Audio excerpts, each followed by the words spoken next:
All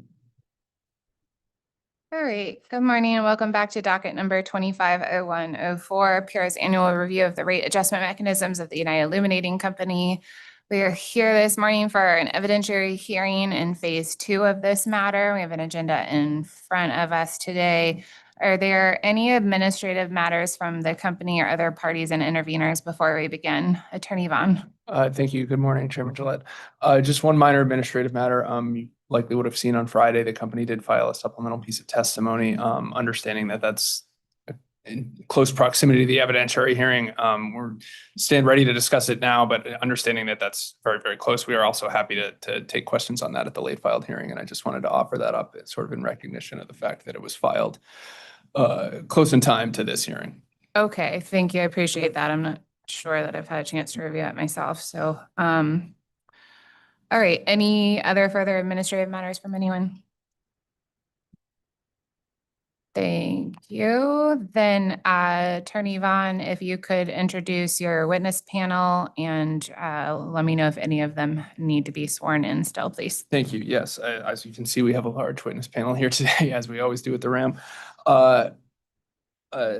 Ms. Van Luling and Mr. Boria are listed on the witness panel, but are unable to attend today. So just to note that they will not be here.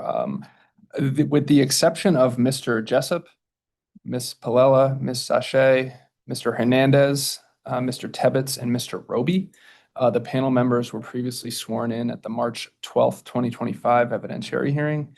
And at that hearing, they adopted their known and measurable filing, proposed rates filing, and March RAM application filing, as well as responses to interrogatories submitted as of that date.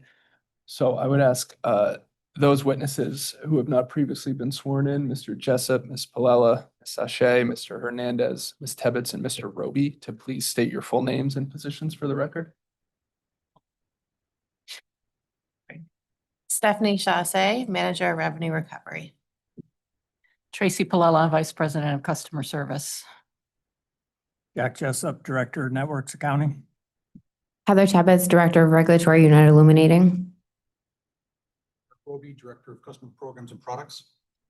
David Hernandez, Program Manager for the Delivery Products and Programs. Thank you. If those witnesses could please raise your right hand, I'll administer the oath. I swear to tell the truth, the whole truth, and nothing but the truth under pains and penalties of perjury. I do. Thank you. Attorney Vaughn. Thank you. Mr. Hurwitz, Mr. Clemente, Ms. Palella, and Ms. Chasse, as part of your preparation for this docket, did you provide supplemental pre-filed written testimony and exhibits which were filed on May 23rd, 2025 as a supplement to the company's March 3rd, 2025 RAM filing, identified as Exhibit A supplement and attachments 1 through 9?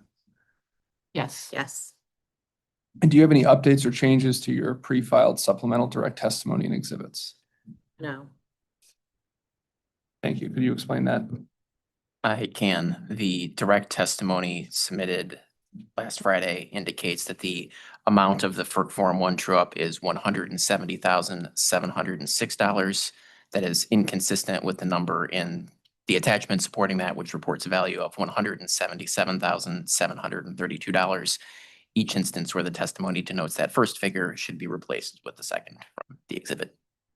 Thank you. And subject to that correction, do you adopt your pre-filed supplemental direct testimony and exhibits as part of your sworn testimony in this case? Yes. Yes.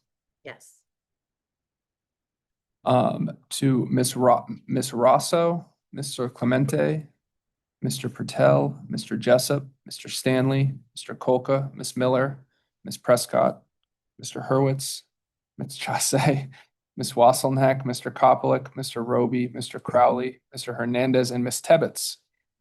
Did each of you also sponsor or co-sponsor responses to interrogatories submitted in this proceeding and/or cost variance information submitted in compliance with order number 8 of docket number 220908? Yes. Yes. Yes. And Mr. Hernandez, have you reviewed and do you adopt the cost variance information submitted in compliance with order number 8 of docket number 220908 sponsored by Ms. Marissa Westbrook? Yes. And Mr. Hurwitz, have you reviewed and do you adopt the cost variance information submitted in compliance with order number 8 of docket number 220908, sponsored by Miss April Thaberge? Yes. And do you, as a panel, do you have any changes or corrections to any of your responses to interrogatories or cost variance information not previously identified in an interrogatory response? No. No. No. And do you adopt your responses to interrogatories and cost variance information as part of your sworn testimony in this proceeding? Yes. Yeah. Thank you. The panel is available for cross-examination. Thank you. You wanted to. Okay, very good. We will begin cross-examination by the authority staff. Mr. Norton, please. Good morning. Thank you, Madam Chair, Commissioner Arconti, Commissioner Karen. My name is Jonathan Norton with authority staff. My questions, topic areas that I'll be going through are locational marginal prices, full-time equivalencies, a few questions on the Project 150 contracts within the NBF MCC, questions on the IES program as a part of the NBF MCC, and just one question at the end that I'll have on transmission. So to begin on the locational marginal pricing, LMPs, I want to point the panel in the direction of interrog response RRU 10.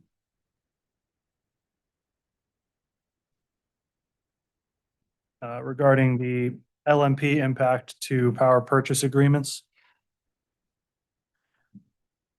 Is it correct that the company's response in this interrogatory indicates that partially actualized LMP forecast would produce approximately a $55 million net benefit to ratepayers in 2025 if compared to the 2024 actual net costs? That's correct. Thank you. And approximately $35.75 million of which has not been incorporated into the May 1st rates yet. Is that correct? Yes, it is. And your name again? John Stanley. Thank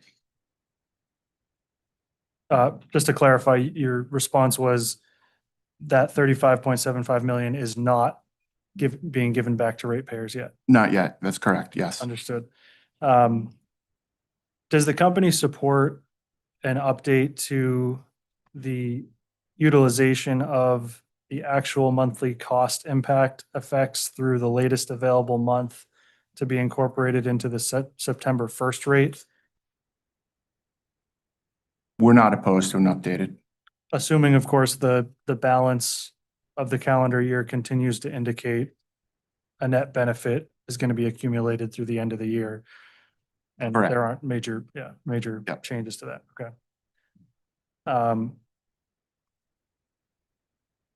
Okay, understood. So just as an example, the actual cost impact of the months of January 2025 through May 2025, less than approximately 19.229 million that has already been incorporated into the rate,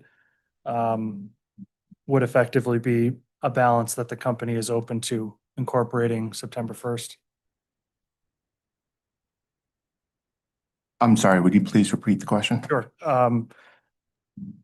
So it would be the actual cost impact when compared to the prior year of the PPAs due to the LMPs through January 2025 through May 31st, 2025, minus what has already been incorporated into rates as of May 1st, which was the approximately 19.2 million. I think it was April, actually. Is that correct? The actualized is Jan through April. So my question is, if we were to get an update, through May 31st, you would be open to making that adjustment, understanding that the record here will be closed before we have full month of June actualized. Sure, you mean to push it out one more month? Yes. Yes. Okay.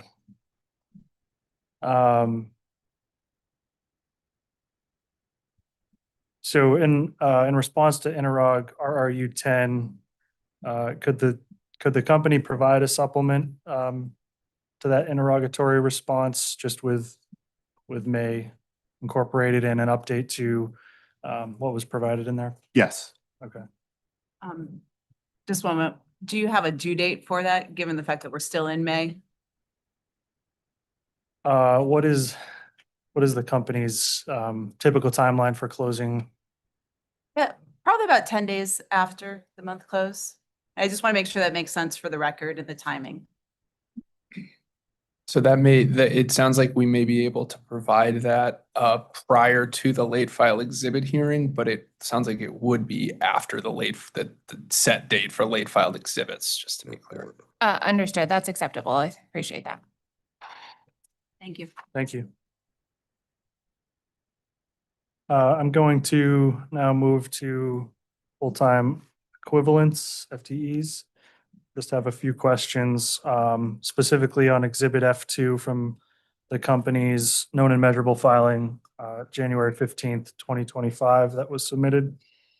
And looking at page 1, which displays the clean energy and grid modernization full-time equivalencies.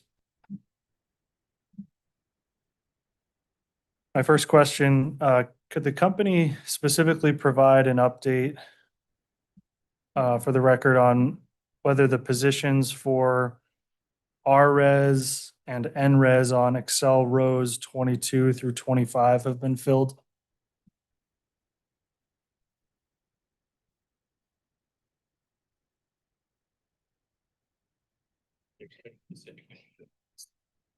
Yes, I have it. Thank you. Okay, thank you so much. I can start with that question. I've been informed that the positions are posted, have not yet been filled.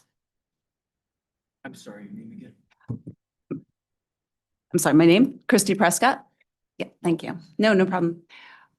The positions have been posted but not yet filled. And so we recognize that we identified when this filing was submitted in January with the known and measurable, there was an intent and there's recognition that we set a 75% of the salary, assuming that we'd be able to hire and have them in place by Q2 of 2025. And that unfortunately has not occurred at this point, but we're hoping that it will be available in Q3 or Q4. Okay, thank you. How long have the positions been open? I need to refer to a colleague. Thank you.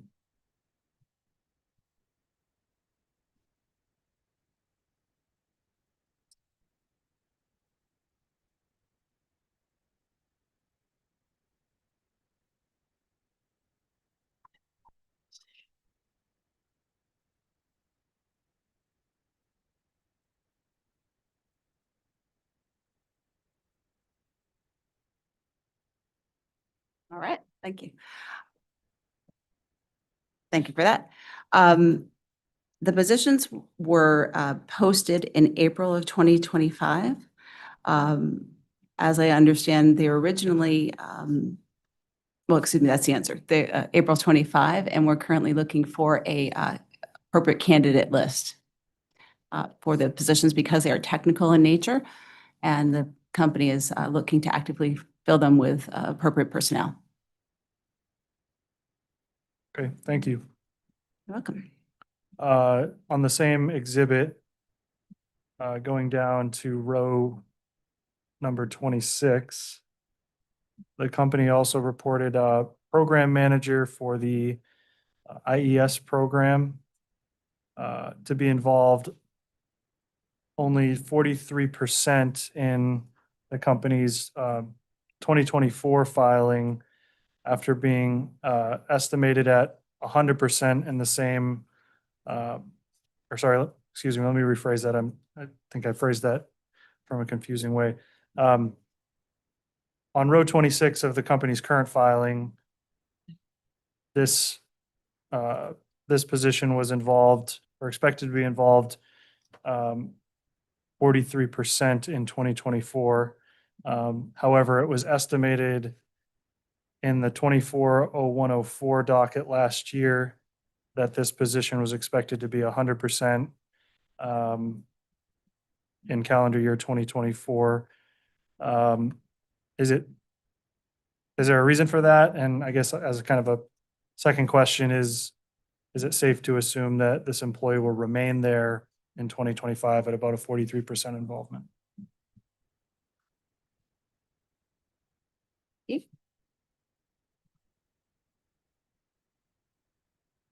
So the employee will remain there in 2025 for the full year. And I believe the 43% is just because the employee didn't start until partway through the 2024 calendar year. Okay, understood. But in 2025, it's expected that employee would put that amount of involvement in the IES program. Is that right? Correct. Thank you. And then lastly, on rows 27, 28, and 30, which are positions that at the start of the year, looks like there was no involvement or no hire yet based on what the company has reported. Can the company just report whether these roles have been filled to date in 2025? We can, just have to consult. One moment. It's and Rick Rosa and Seven IES and EV, so. So for the IES lead analyst, that position is open and filled. And I think you asked about 28 as well. Yes. And that one is not yet open, but is expected to be opened and filled later this year. Okay. And the EV program position? Yes, thank you. That position is not been filled yet. Hernandez? Oh, No. sorry. Richard Rosa. So it sounded like, at least for the IES positions, one of them hasn't been posted. But for those that have been posted, how long have the positions been open for being filled? For the program manager position for EV, it's not been posted yet. The lead analyst position for IES has been open since January, and the start date is June 2nd for the employee. So that's filled. Okay, thank you. I'm going to move on to Project 150 contracts with a few questions as a part of the NBF MCC, specifically in reference to interrogatory response CAE 48.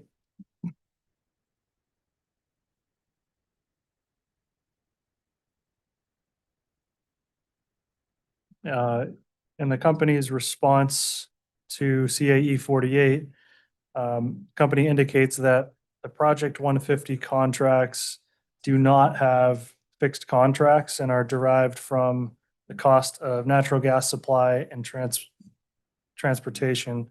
But the energy and renewable energy credits are liquidated by the company in the wholesale market. Is that correct? The energy is liquidated at the ISO. The RECs are liquidated at the wholesale rec market, if you will, the OTC rec market. Yeah. Name again, I'm sorry. His name is John Stanley.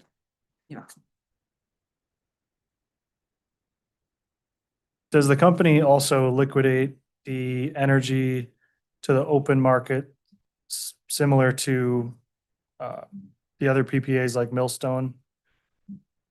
Well, I wouldn't refer to it as the open market. It's more at the ISO. All the contracts that we have procure energy that we have PPAs with are liquidated at the ISO. Okay. But these contracts, the Project 150 contracts aren't specifically PPAs, are they? Agreed. Yeah, okay.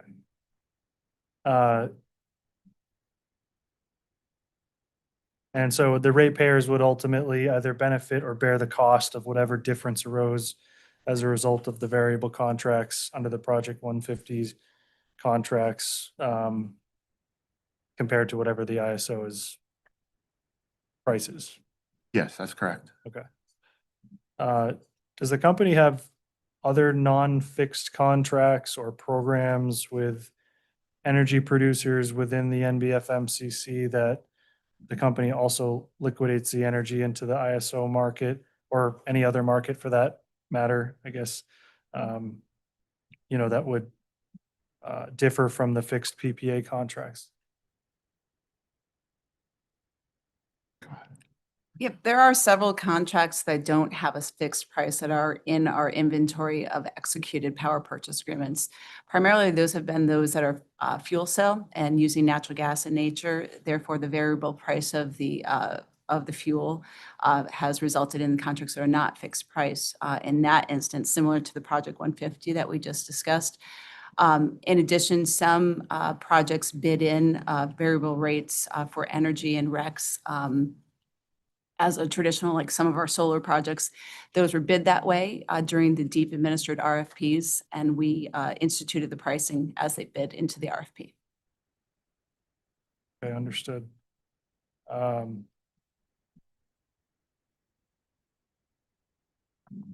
Would the company be able to provide a list of those non-fixed programs or projects that are held within the NBFMCC that,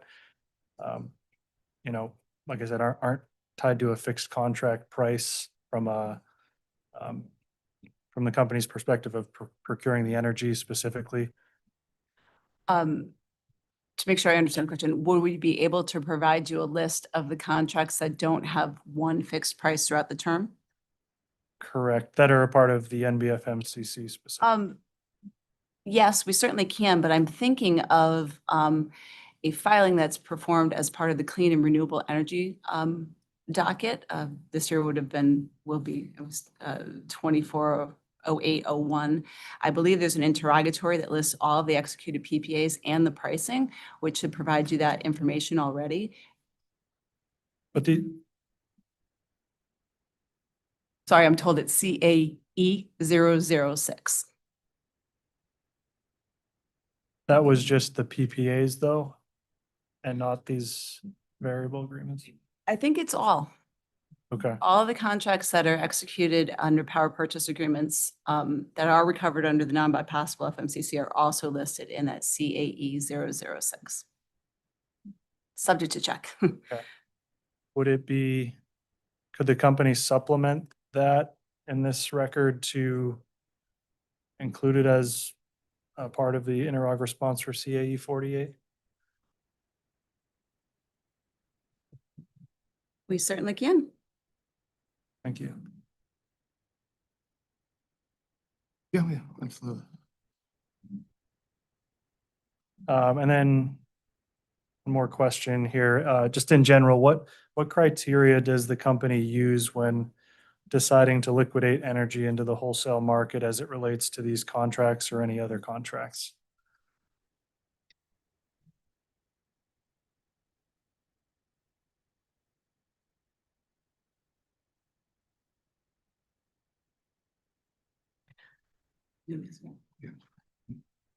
All the contracts are structured that way, so there isn't any choice. The company doesn't have a choice to liquidate it at the ISO or anywhere else for that matter. It's just built into the contract that it is liquidated at the ISO.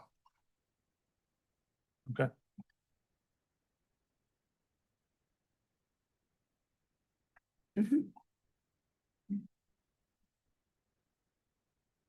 I'm going to move on to interrogatory response CAE 54 and attachment 1 as a part of that response.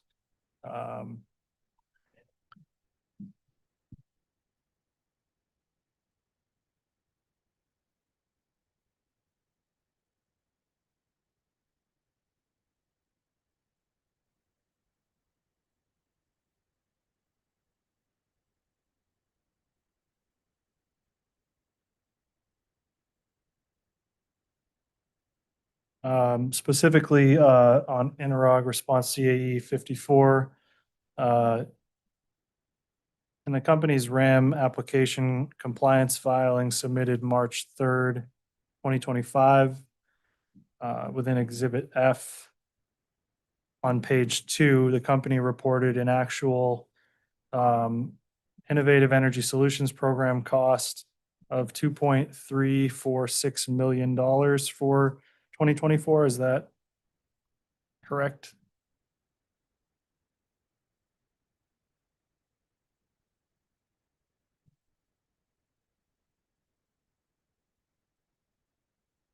One sec.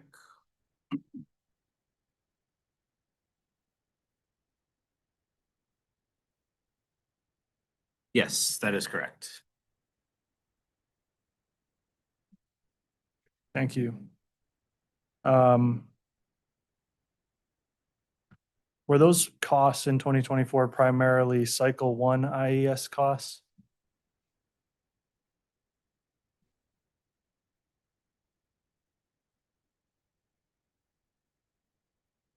Yes, they were. Okay.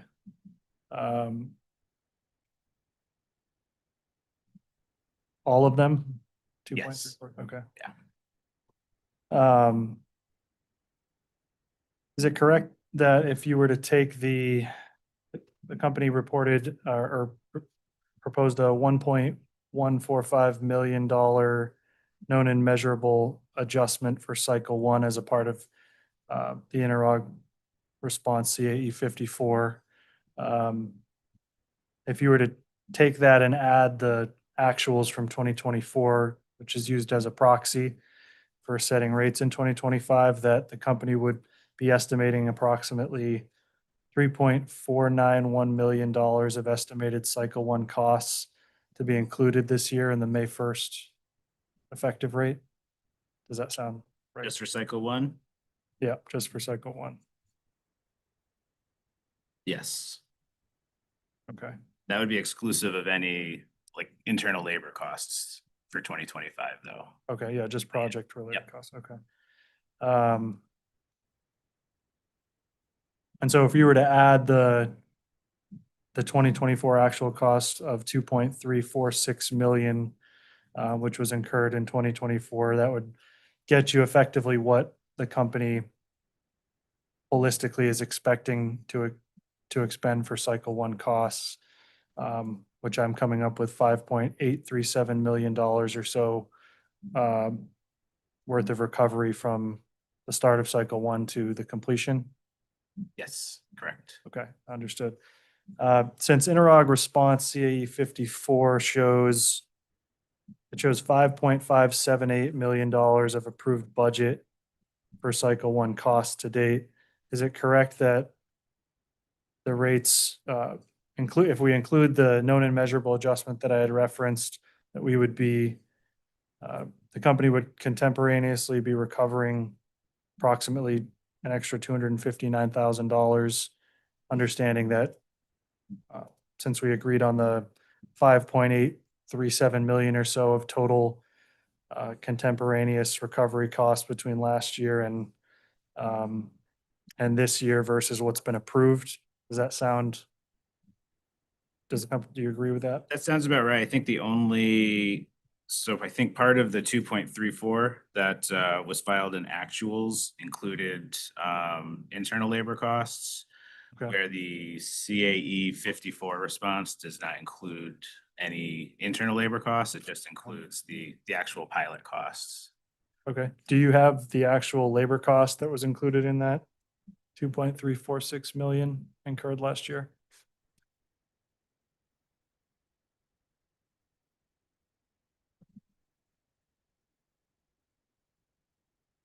Be approximately $389,724. Okay, thank you. Yep. And the company, just one last final clarifying question, is the company expecting any of the remaining cycle 1 costs to trickle into 2026 at all, or? At this point, no. I think that depends on if there's any extensions that are granted for pilots. And I know at least 2 of the cycle 1 pilot innovators have been talking about extensions for their pilots. So if that were to occur, there could be closeout costs that do trickle into 2026.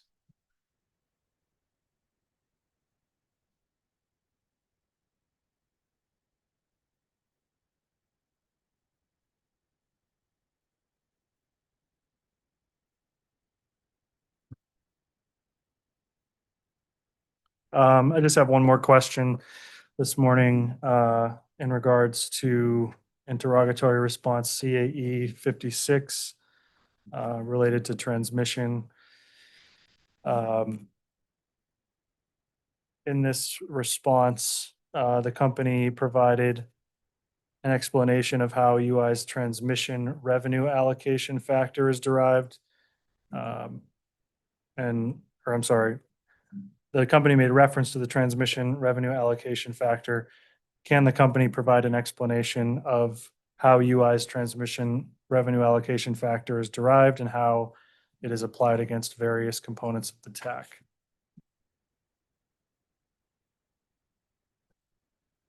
TAC? Sure, no problem. In the ongoing rate case docket number 24-1004, we provided an exhibit illustrating the exact calculation of the transmission revenue allocator subject to check. That's Schedule C 2.2A, page 2 from that proceeding. And as shown on that schedule, the calculation is a very simple comparison of distribution revenues and transmission revenues. And you compare those things and arrive at a percentage that is then applied to certain FERC accounts to split UI's costs between transmission and distribution.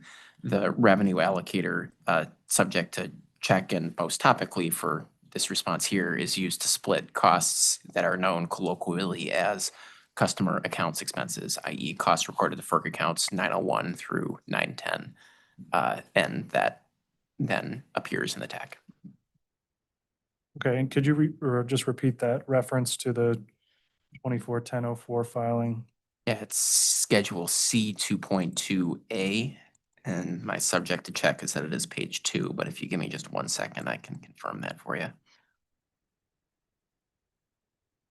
Yeah, C 2.2A, page 2, illustrates the calculation of the transmission revenue allocator, and as I just described, it's a very simple comparison of transmission revenues and distribution revenues. Okay.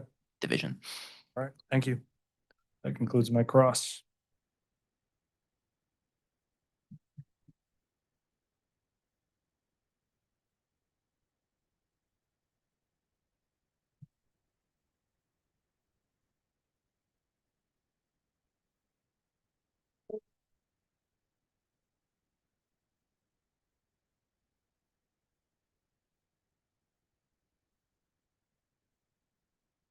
Okay, Mr. Arpin, please.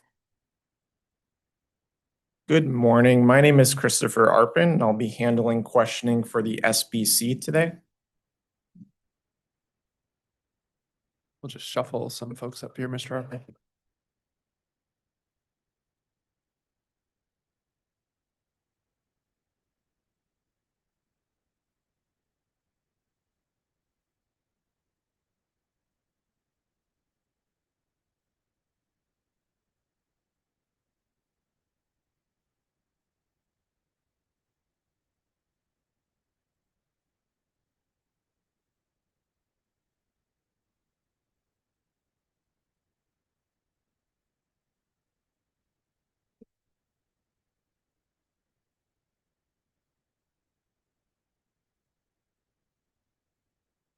So my first question, the authority approved a $2.9 million known and measurable adjustment in the interim decision to reflect the termination of the Energize CT heating loan program.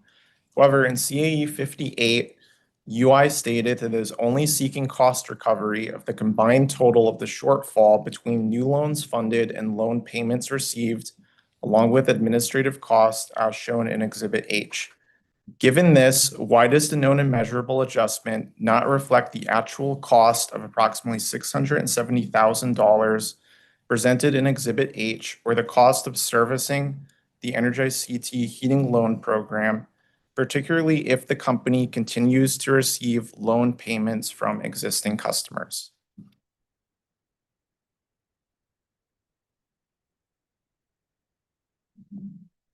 Let's bring Mr. Roby up.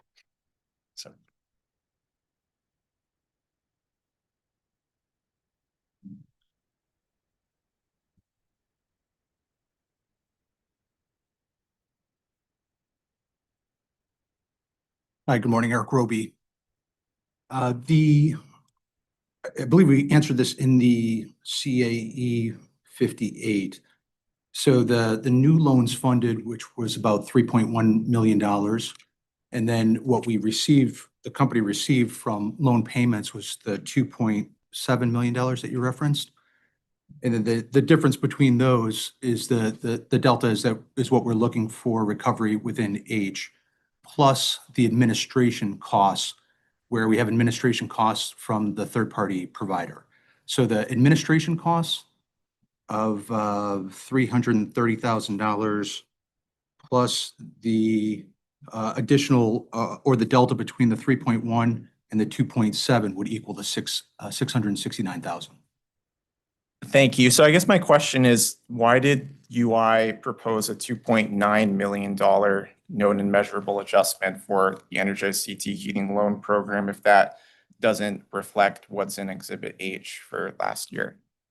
So subject to check, it was just the where we thought the loan payments would be in addition to what we thought we would see based on the historics of new loans coming in.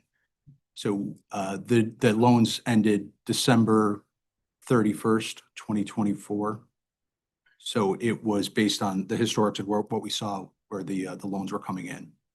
Okay, thank you. And just to clarify, there are still current loans coming in, loan payments coming in for priorly issued loans, or did they just conclude December 31st? There are loans being serviced that were grandfathered in prior to December 31st. Those will continue, but there are no new loans being given as of December 31st, 2024. Okay, thank you. Moving on to a different topic. So the rest of my questions pertain to LiDAR. So UI stated in response to interrogatory C22, it did not anticipate an increase in the number of LiDAR customers in 2025.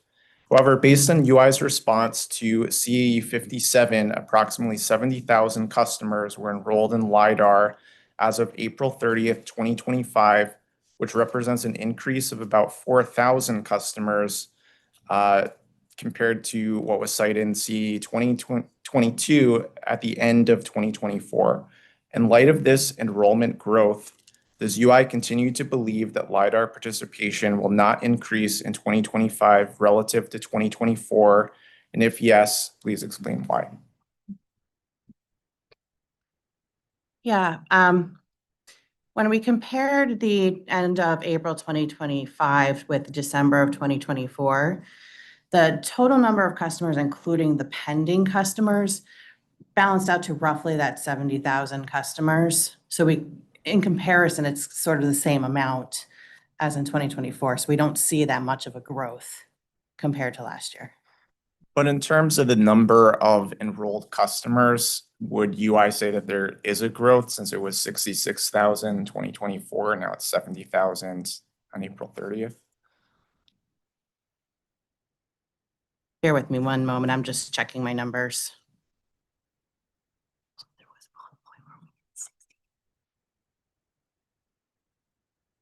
Yeah, there is definitely a slight variation. It does go up and down. So, for example, in December of 2024, we had roughly that 69 to 70,000 customers.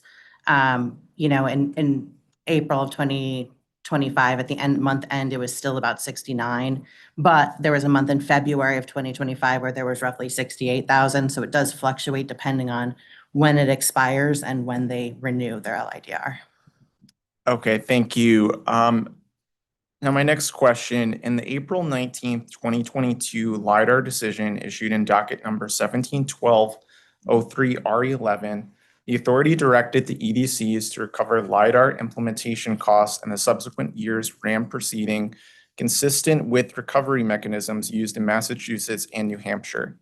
Given that if the authority determines that the recovery of the two-tier LiDAR implementation costs is more appropriately addressed through a RAM proceeding rather than docket number 24-1004, is UI prepared to seek recovery through a RAM docket instead of through its rate case?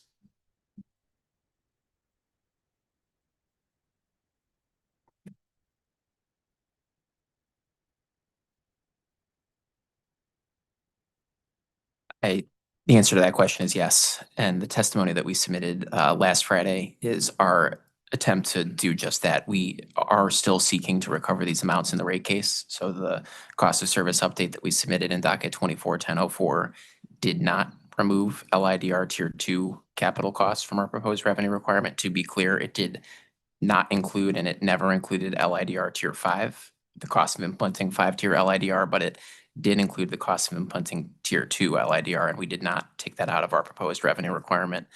However, we have also submitted testimony and evidence in this proceeding, docket 250104, both substantiating what the costs were. There's a table in our testimony itemizing the costs, providing a significant amount of documentation around the steps we took prior to incurring those costs, including conducting competitive solicitations and providing some of the background concepts in our execution of the project. So we are requesting the money in the rate case, however, recognizing that the PURA may choose instead to provide the recovery through the RAM. We have intended to provide all of the evidence PURA would need to authorize that recovery through our testimony submitted last Friday. Okay, thank you for that response. So in its rate case, UI indicated that the 2-tier LiDAR implementation cost included internal labor and billing vendor expenses. And I believe you also referenced that in your pre-filed testimony as well. Can UI please explain why these costs are being treated as capital expenditures rather than operating expenditures, and provide the basis for capitalizing these items under applicable accounting and rate procedure standards?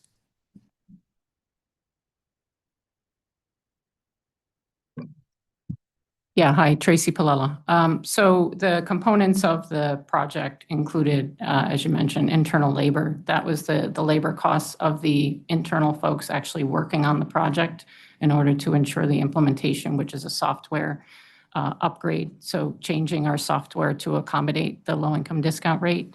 And then the system integrator was the external costs, and that is the external vendor that's providing the technical programming services in order to modify our billing system to accommodate the low-income discount rate.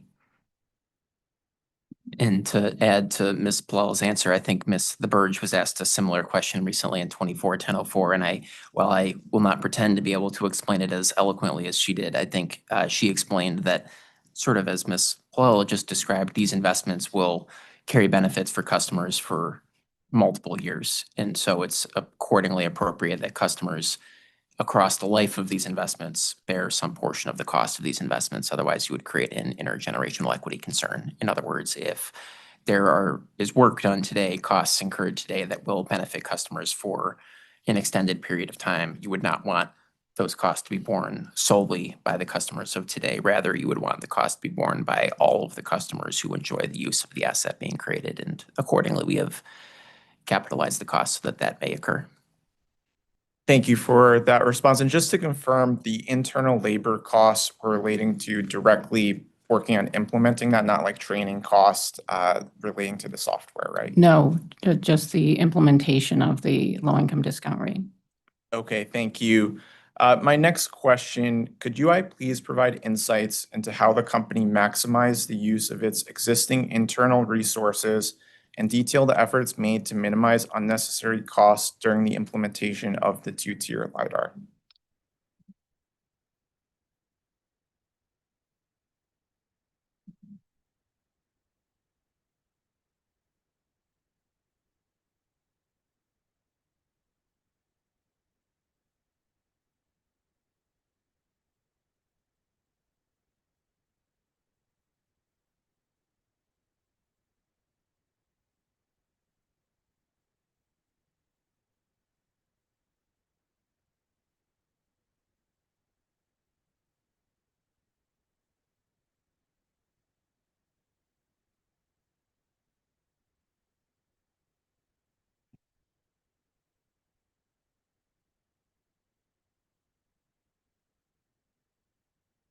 I mean, as with any project, we look at what we have as far as the expertise, and in this project was no different. So the internal resources that were used were the folks that we were the subject matter experts on the billing system and the low-income discount rate, working with that and understanding the requirements As far as the programming, again, we use external resources that we have vetted, that we know will be able to execute the proper technical changes that need to be made to our billing system. And so that is the approach that we took in order to make sure we were as efficient as possible in implementing the program. Okay, thank you for that response. And now my final question, why did UI elect not to seek recovery of the 5-tier LiDAR implementation cost in its most recent rate case, despite doing so for the 2-tier LiDAR implementation cost? Please explain the rationale for the differing treatment. My apologies. I think I misheard. Could you please just re-ask that question? Yeah, basically the question is, why is UI seeking different treatment for the 5-tier LiDAR implementation cost versus the 2-tier LiDAR implementation cost? Just one moment.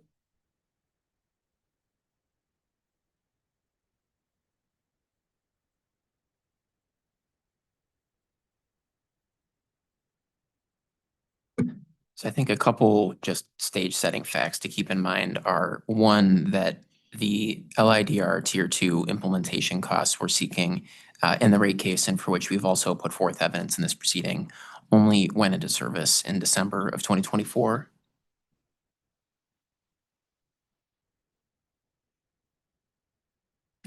Okay, they went into service in December of 2023, whereas in contrast, LIDR 5-tier costs are not yet in service. And also UI generally, with only limited exception, does not recover capital costs through the RAM, and to my knowledge, does not recover any capital costs through the SBC. So recovering an amount of capital through the SBC is a change for UI. And for all of UI's history, to my knowledge, when UI made investments that relate to its distribution system, capital investments that relate to its distribution system, UI recovered the cost of those investments through its base distribution rates. So accordingly, that's where UI had planned to seek recovery of these costs. I think even if you read the language of some of the pure orders on LIDR Tier 5 costs, while they do direct cost recovery through the RAM, whether they're directing capital cost recovery through the RAM, I think is in some instances ambiguous in hindsight. So right, wrong, or indifferent, UI had intended to seek recovery of these investments through the rate case. Now, all capital must be funded once, but no more than once. So if these investments are to be recovered through the RAM, we've put forth the evidence to make that happen. And I know that the recently issued interim decision in this proceeding included some amount of funding for 5-tier LIDR as a known and measurable adjustment. And we did not take a written exception to that. So we're open to recovery through the RAM, but historically that hadn't been our practice. This is kind of a rambling answer to your question, but I think it is the answer to your question. Yeah, just one quick follow-up. So did UI not seek recovery of the 5-tier LiDAR implementation costs as in rate case because the project was not yet complete yet? Is that the reason, or? We weren't expecting it to be in service during the rate year in that proceeding. Okay, thank you. And those are all my questions. So I thank everyone for their time today, and I turn it back to you, Chair. Thank you. I believe we have questions for Mr. White, please.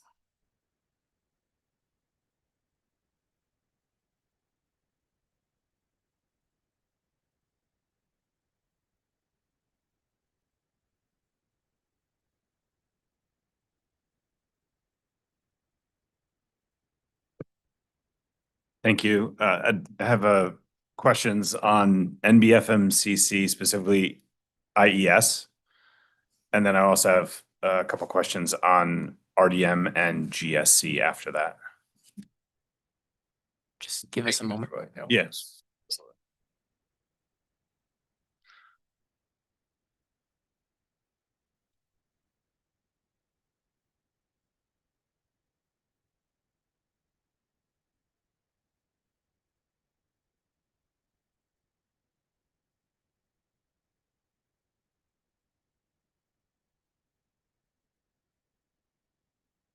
So I'd like to start with CAE 54, attachment 1. I'm looking at cell A19.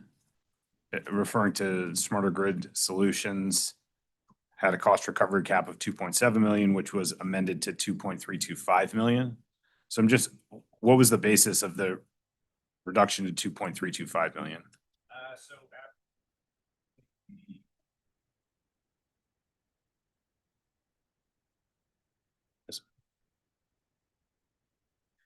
After reviewing the proposal and the SFA and then some further discussions with Smarter Grid Solutions, we had some questions just about what was built into each of the individual costs.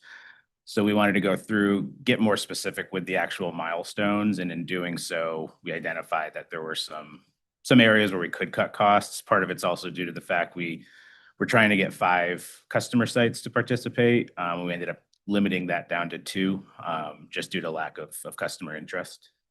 Okay, yeah, I recall the docket 220807 and it had a number, it was 14,000, not the 75,000, but what I'm hearing you say is upon further deliberation, you felt $75,000 reduction was more appropriate than the 14 that was approved in the motion. Yeah. Thank you. Yeah.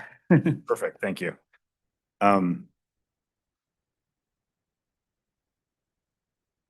So sticking with Smarter Grid Solutions,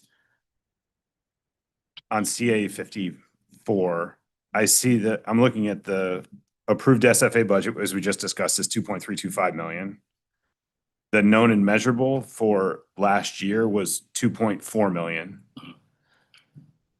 So ignoring that $75,000 for right now, that delta, I see a proposed 2025 known and measurable for Smarter Grid Solutions of another $303,000.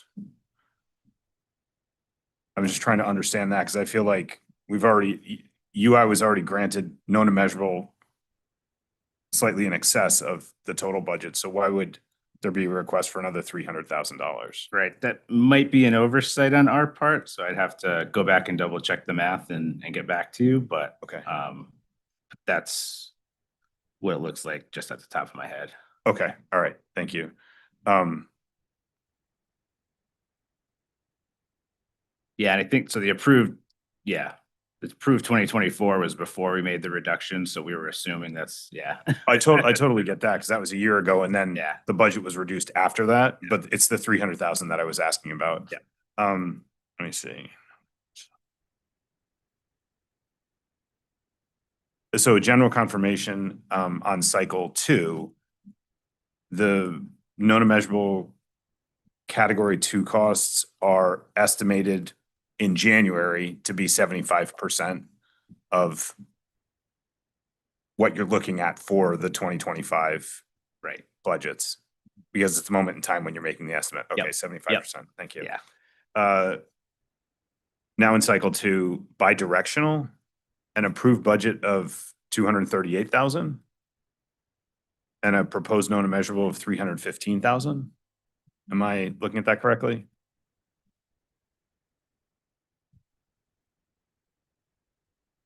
Yes, and I'm trying to figure out in CAE 33, did we reduce that to 179?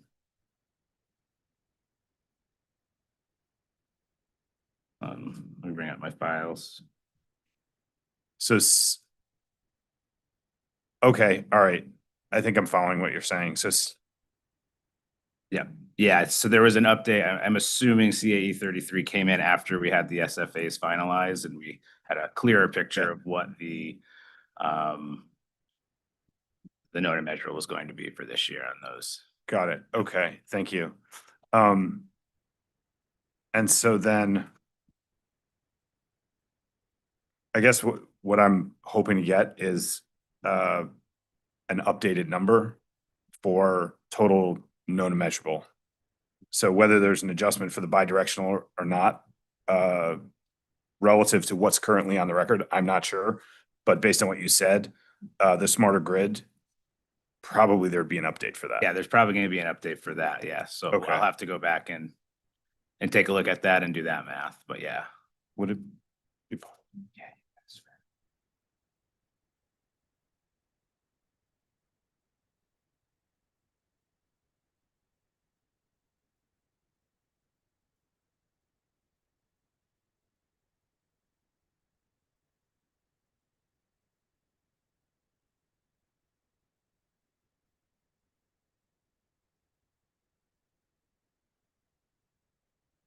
All right, thank you. Yeah, if it'd be possible to get a supplement with the updated numbers here. Yeah. With an updated total particularly for the 2025 known and measurable. Okay.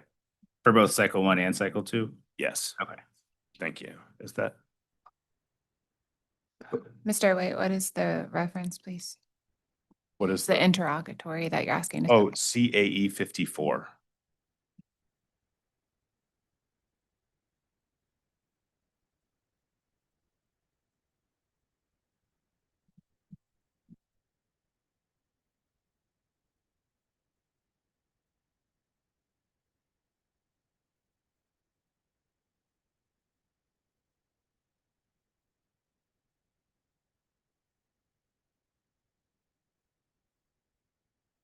So moving on from IES and over to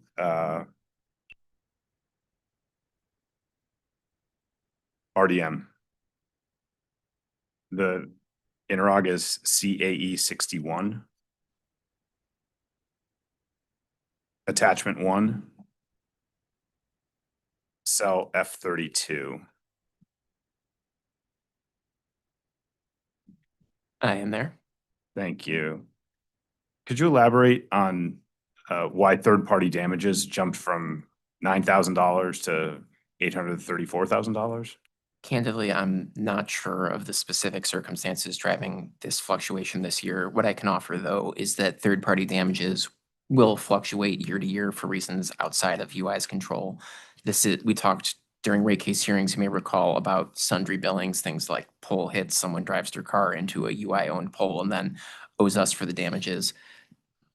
That's an example of this. This is third-party damages is where someone else damages UI's property and then owes us the money for the difference. And so the amount of revenue we collect in this category will depend on the type of that activity that occurred. So I'm not knowledgeable on the specific facts and circumstances that led to this fluctuation, but the amount of revenue in this account will fluctuate year to year as the amount of that activity changes. Yeah, no, and that makes total sense to me. I'm curious about would third-party damage does it always lead to a recovery? Does any of it ever get capitalized? I feel like there's two different buckets there where those costs could hit. That I do not know. Oh, well, actually, let me reflect further. 1 second.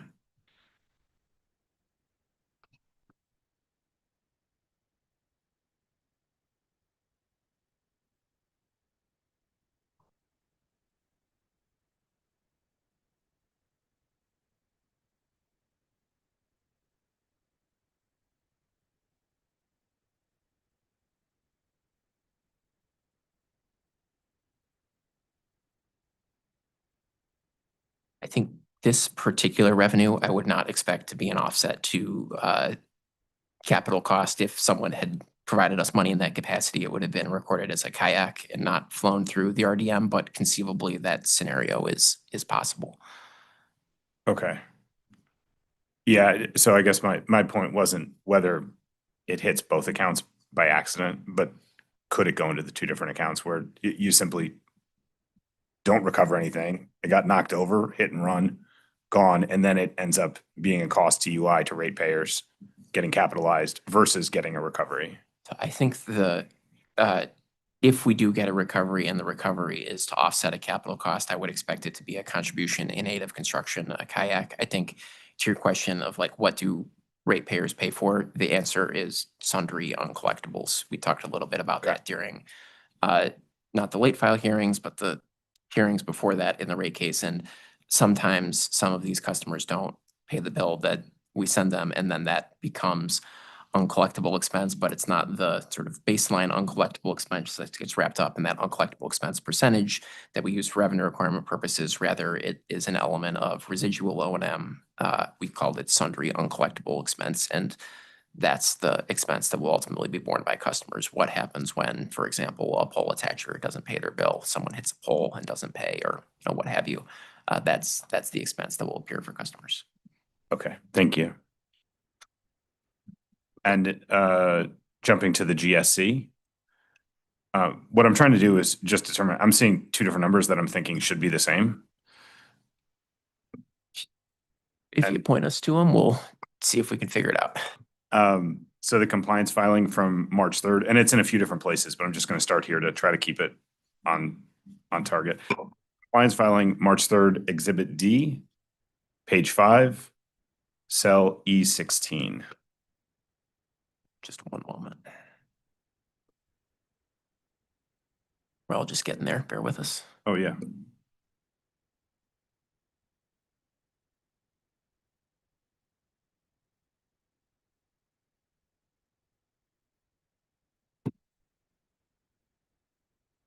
All right, I think we're there.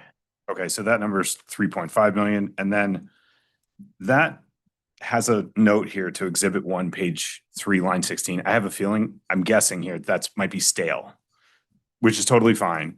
But I'm guessing that Exhibit 1, page 3, line 16 is actually Exhibit D, page 3, line 17. 1 minute.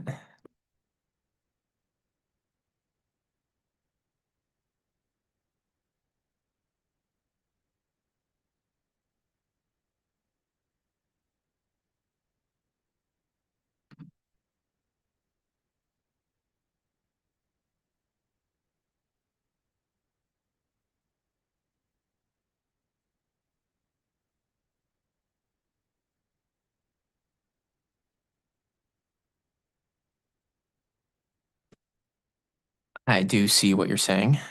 Okay. Yeah, so the 1.7 million pops up in a, so first of all, just to be clear, should those two numbers be the same, the 1.7 and the 3.5 millions?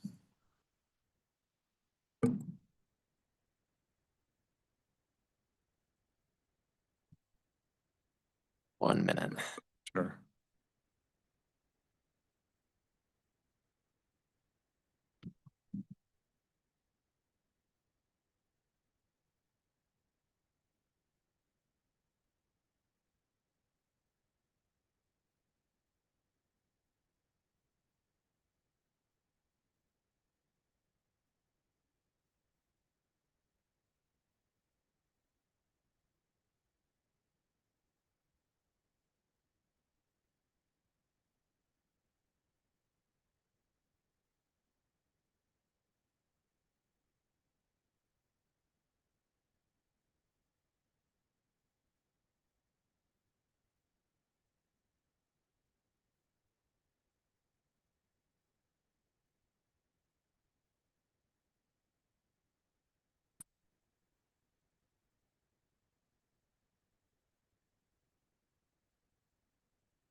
Thank you for the patience. It appears that the number on page 3 is correct, and our suspicion, which we were just working to validate here, is that a couple of the pasted values on Exhibit D, page 5, were inadvertent holdovers from last year. Got it. You can see the $1,715,252 denoted on Exhibit D, page 3. Yep. Also denoted in CAE 63, UI attachment 1. And that attachment illustrates not only GSC uncollectible expense, but also how that is derived from UI's total revenues and non-hardship write-offs and gets allocated amongst distribution, transmission, and GSC. Okay. Yeah, no, I was guessing it was 1.7, because that's in there a few times. And those numbers look like they worked, but I wanted to be sure about it. And we've also just confirmed that the 1.7 matches our system of record SAP. Okay.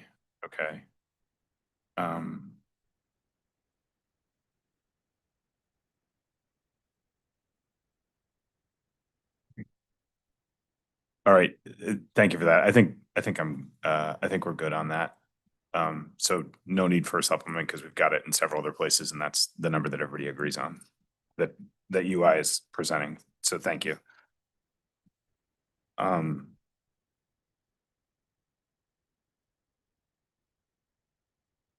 then one last question on CA 63, and this is not about GSE, but it relates to it. What is the company's allowed non-hardship write-off assigned to distribution? I can explain, I think, all of the words that you just used except the word allowed. Did the word allowed appear in this attachment? No, so I'm asking, and I don't want to go too far afield on this, but my understanding is the rate case provides a number that's effectively allowed for distribution write-offs. And I'm going to take a pedantic issue with the way that you just phrased that. And I think I'm taking issue with something that's probably separate from the point that you're getting at, but Okay. I think it's important.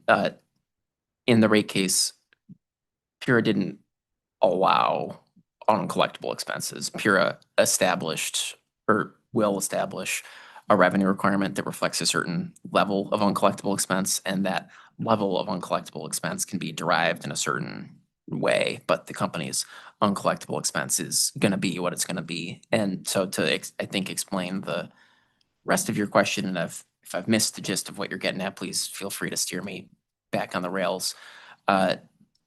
We first determine the overall amount of non-hardship uncollectible expense, and there are a handful of data request responses where we describe the process for doing that.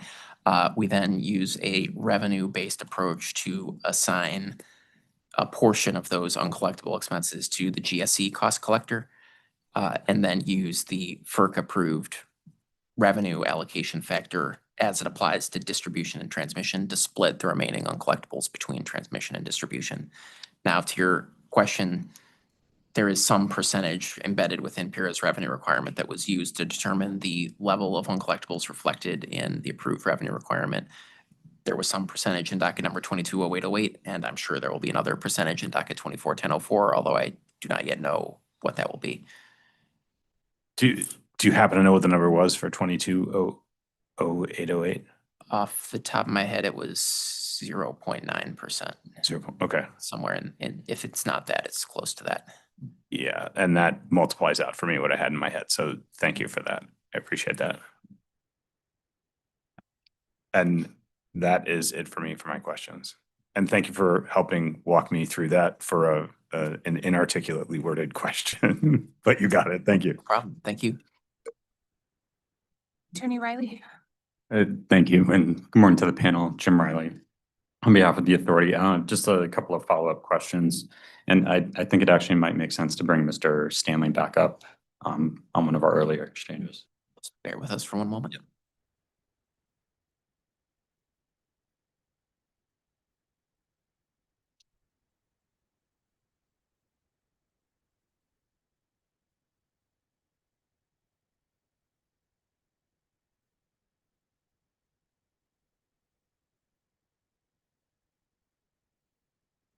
I'll let Mr. Stanley get signed in.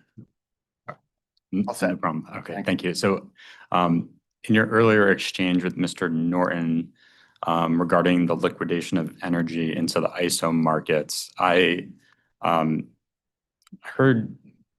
understood the testimony to be that the company's energy contracts recovered through the NBFMCC via PPAs or otherwise specify where the liquidation of energy needs to take place, which is in the ISO New England market. But to the best of your knowledge, is there like criteria or frequency provided in those contracts for when energy needs to be liquidated into the ISO markets?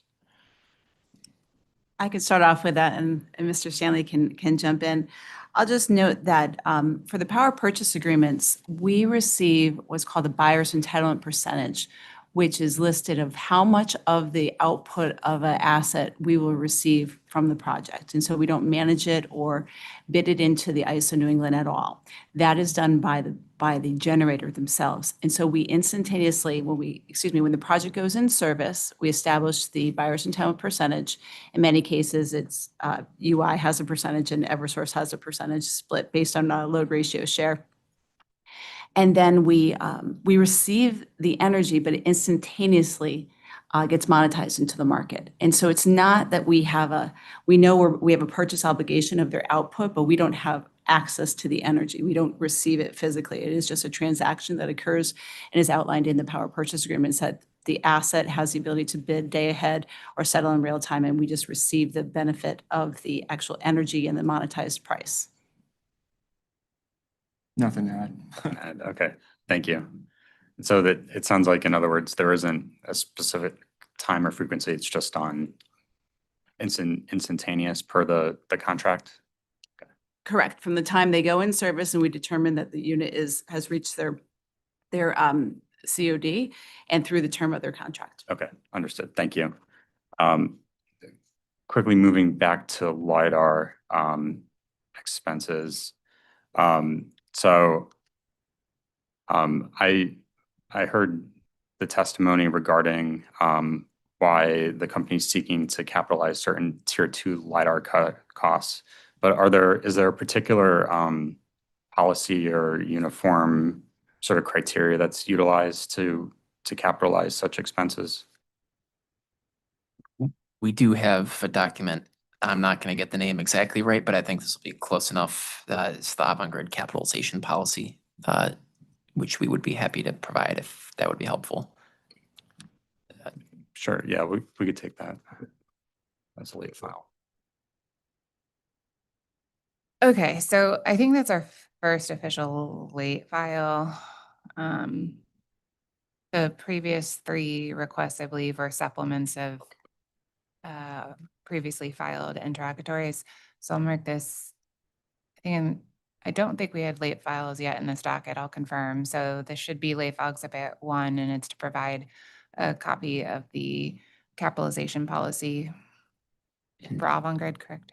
And if I'm creating an administrative challenge, we would be happy to pick out a data request and supplement as well. Oh, thank you, Mr. Hurwitz. That's fine. And that's correct, Chair Jalal, with my understanding. In the phase 1 hearing, we only did supplements to prior discovery requests. We did not do any late file exhibits. Very good. Thank you.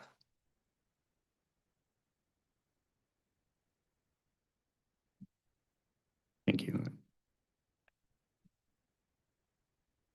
And then, if the panel's right, so I just want to make sure, as a foundational question too, the company is seeking both internal and external costs related to LiDAR implementation for capitalization. Is that correct? We lost Ms. Palolo, but that's correct. Okay, thank you.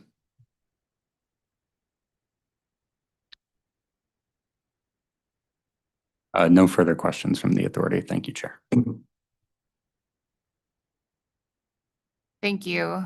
Let's go ahead and begin the cross by the OCC, please.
Hi, I'm Roy Apollonia. I'm a accounts examiner for the OCC. I hope everybody had a good holiday.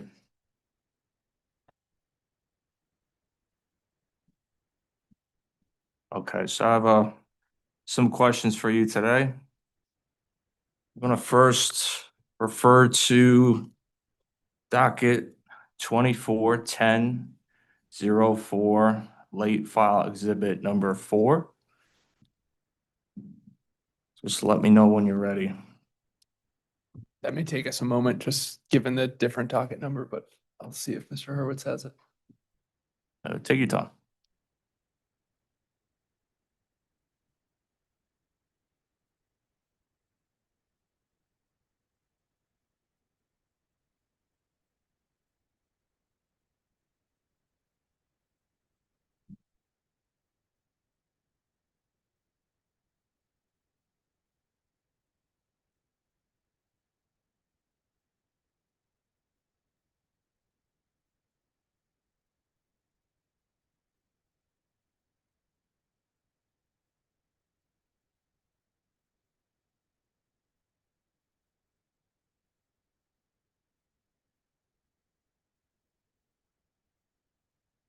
Okay, I have it.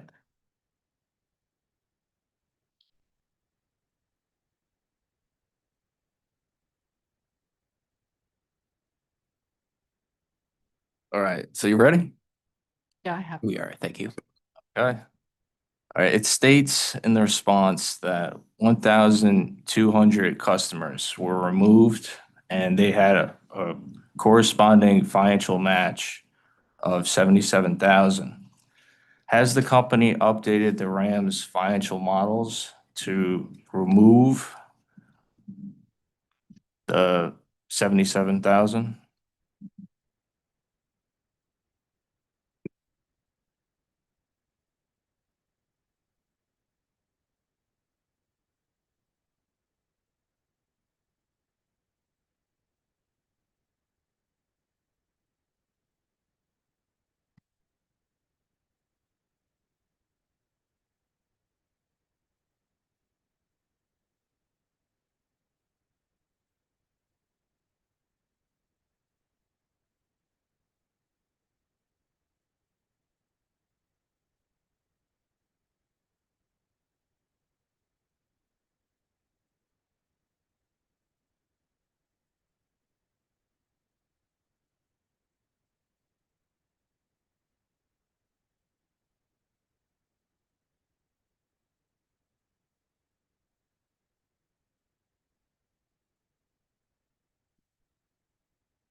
Thank you for the patience. No, we have not updated any of our RAM exhibits for this matter. A couple of things to note to explain why that is the case. First, as this response describes, that 77,000 relates to 2025, and the core of what we're seeking in this proceeding is to recover our costs from 2024. So the fact that something is changed in 2025 has no bearing on the amounts that we deferred and are seeking to recover, or in some instances, give back to customers related to 2024.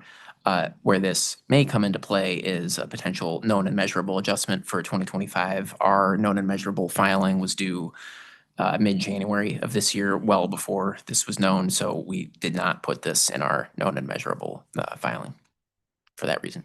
Okay, thank you. Do you have the same reason for the new revenue relating to a volumetric charge in the RRES as well?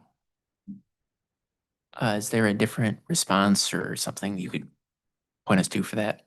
Okay. Or am I glossing over where that's located in this response? Hi, Tom Wheel for OCC. Mr. Apple, this was my question, but we just slipped in here for convenience. In docket 240802, Pura established a new non-bypassable charge for net metering customers in the RRES program. So it's just an additional, it's small, but it's an additional source of revenue. And the question was just whether there's a known and measurable adjustment for that within the RAM. And this is kind of embarrassing because I know I'm the one to be cross-examined, but did that decision come out recently? I'm assuming based on your question. It was I want to, subject to check, I think it did come out prior to the known and measurable filing in this case, but I'm not sure.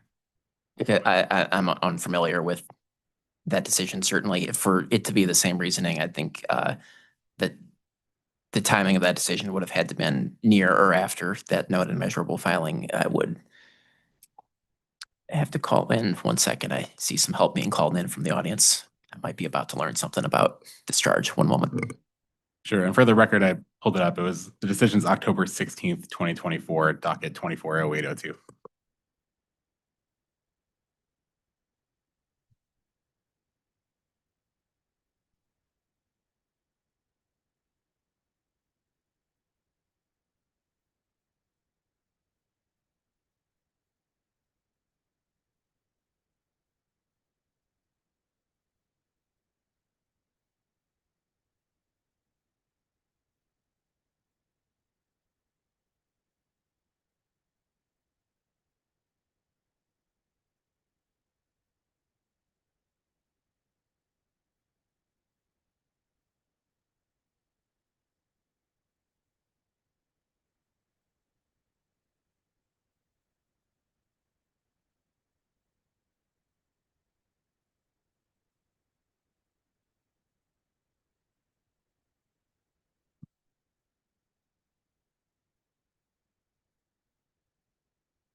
Okay, Mr. Wheel, thank you. Thank you for the question. You're referring to the non-bypassable charge that was approved in the residential renewable energy solutions docket, correct? Yes. And to be clear, that I'm aware that charge wasn't ordered to be implemented until 2025. That is correct, and that's what I was going to say. And I think your further question was that potential credit or charge that would result in a credit reflected in the known and measurable, excuse me, very close, reflected in the known and measurable filing in January.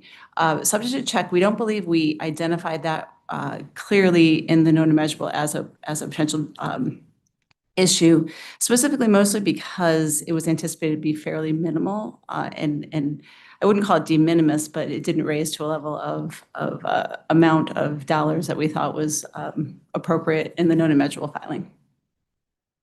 Thank you. And to be clear, whatever impact it has is going to be reconciled in next year's filing, correct? That is correct. Thank you. Okay, thank you. All right, moving forward. So OCC 5 supplemental response. I'll be looking at attachment 1, lines 27 through 76.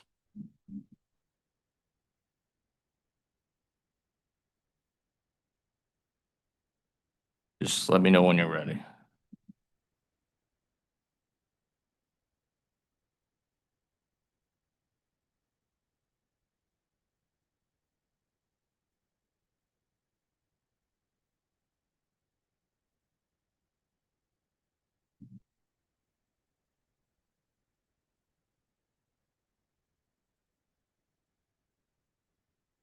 Can I ask you to repeat the question?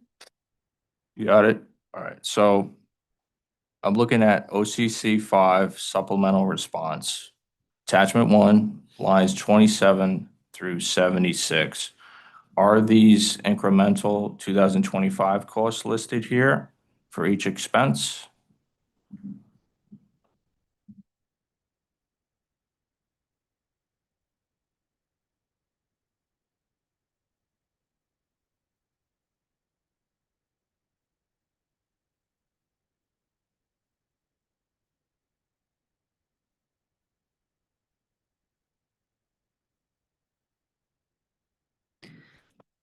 Mr. Apollonia, I apologize because I had originally pulled up the interrogatory response and not the attachment. Could you refer back to the line on the attachment, which is supplement 5? Okay, yeah, so I'm looking at lines 27 through 76.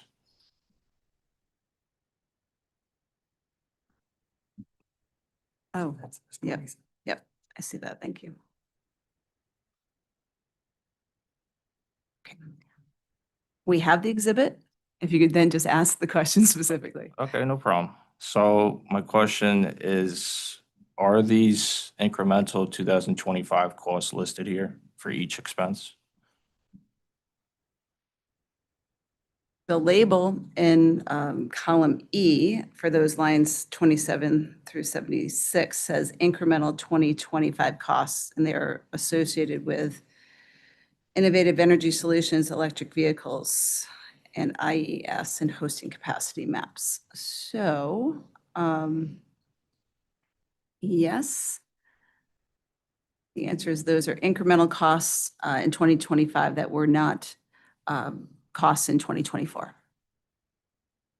Okay.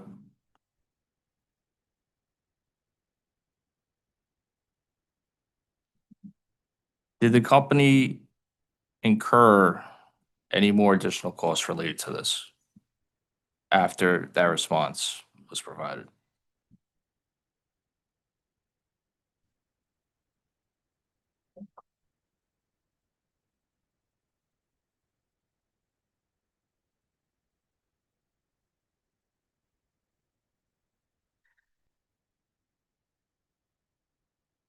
I believe all of the line items listed in this exhibit are programs that are expected to have recovery under non-bypassable FMCC. And so therefore, it would indicate to me that we would have charges, ongoing charges in all those programs. And so we would expect charges in 2025 and beyond.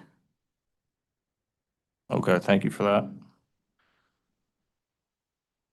Can the company provide me the latest incremental 2025 total costs for each category in like a late file?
Okay, thank you.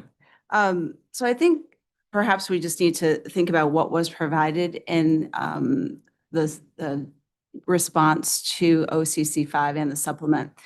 When the question was originally asked, it was asked, where are internal labor costs for incremental FTEs recovered? And we provided that information in the original answer. And then in the supplement, which we provided to you, we gave the exact line items, excuse me, originally we gave the line items. And then we were asked, can you give us the amount of money that was in the line items? So we went back to the exhibit to line items and provided the amount of money that was sought for recovery in 2024. And that was what was provided in the supplement.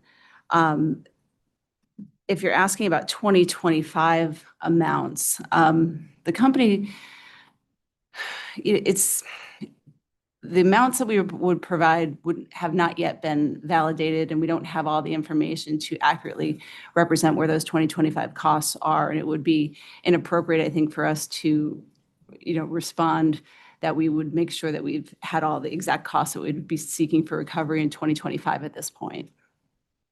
Okay, understand that. So let me just get this straight. So as of March 19, 2025, you provided this response, the supplement, and you provided in this response, look at lines 27 through 76 of the attachment 1, incremental 2025 costs as of that date. So as of today, I'm just trying to get further if those costs have changed. And if I could jump in and maybe see if we're understanding your question or misfiring.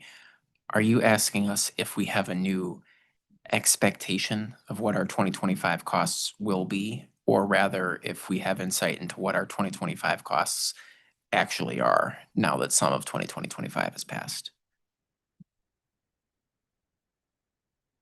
Have you noticed those, that's what you think the costs are going to be? Has that changed for you?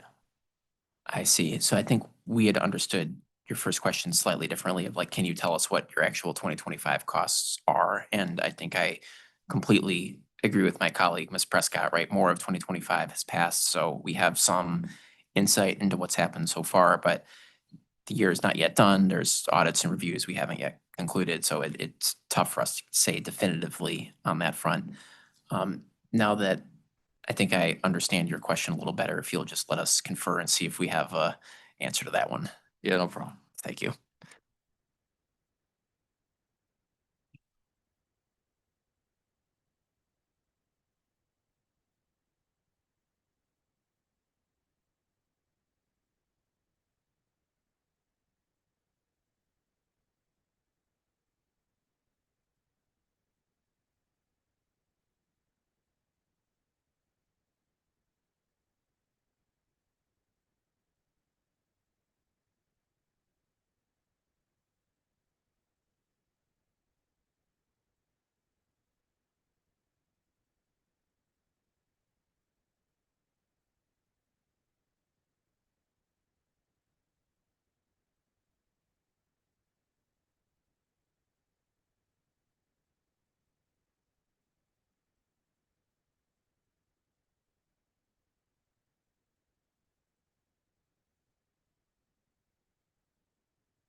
Thank you for the patience. I think the answer is about to be in large part that what we submitted before remains the best information that we have. There are just a couple extra details that we've dug up, and we're gonna have the SMEs offer those in just 1 second. Okay.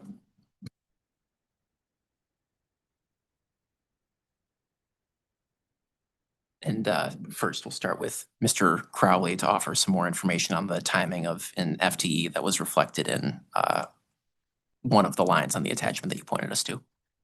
Okay.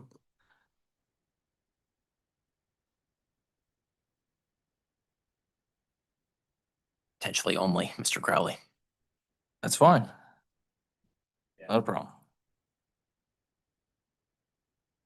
So for line 27, that employee is starting, so no changes there. And line 28, the project manager for IES, we have not yet posted that, but we do expect to be, on time with that one and those charges to be similar. All right, that's good. Just to be clear, so these costs that you have here, that's the basis you have for the 2025 expected costs? No major changes? For IES, correct. All right, it's good. All right, let's move forward. So I'm gonna look at lines 52 through 57 of the spreadsheet. Why is the company incurring program administration costs for each specific program category and a shared program administration cost as well? Just one moment. No problem.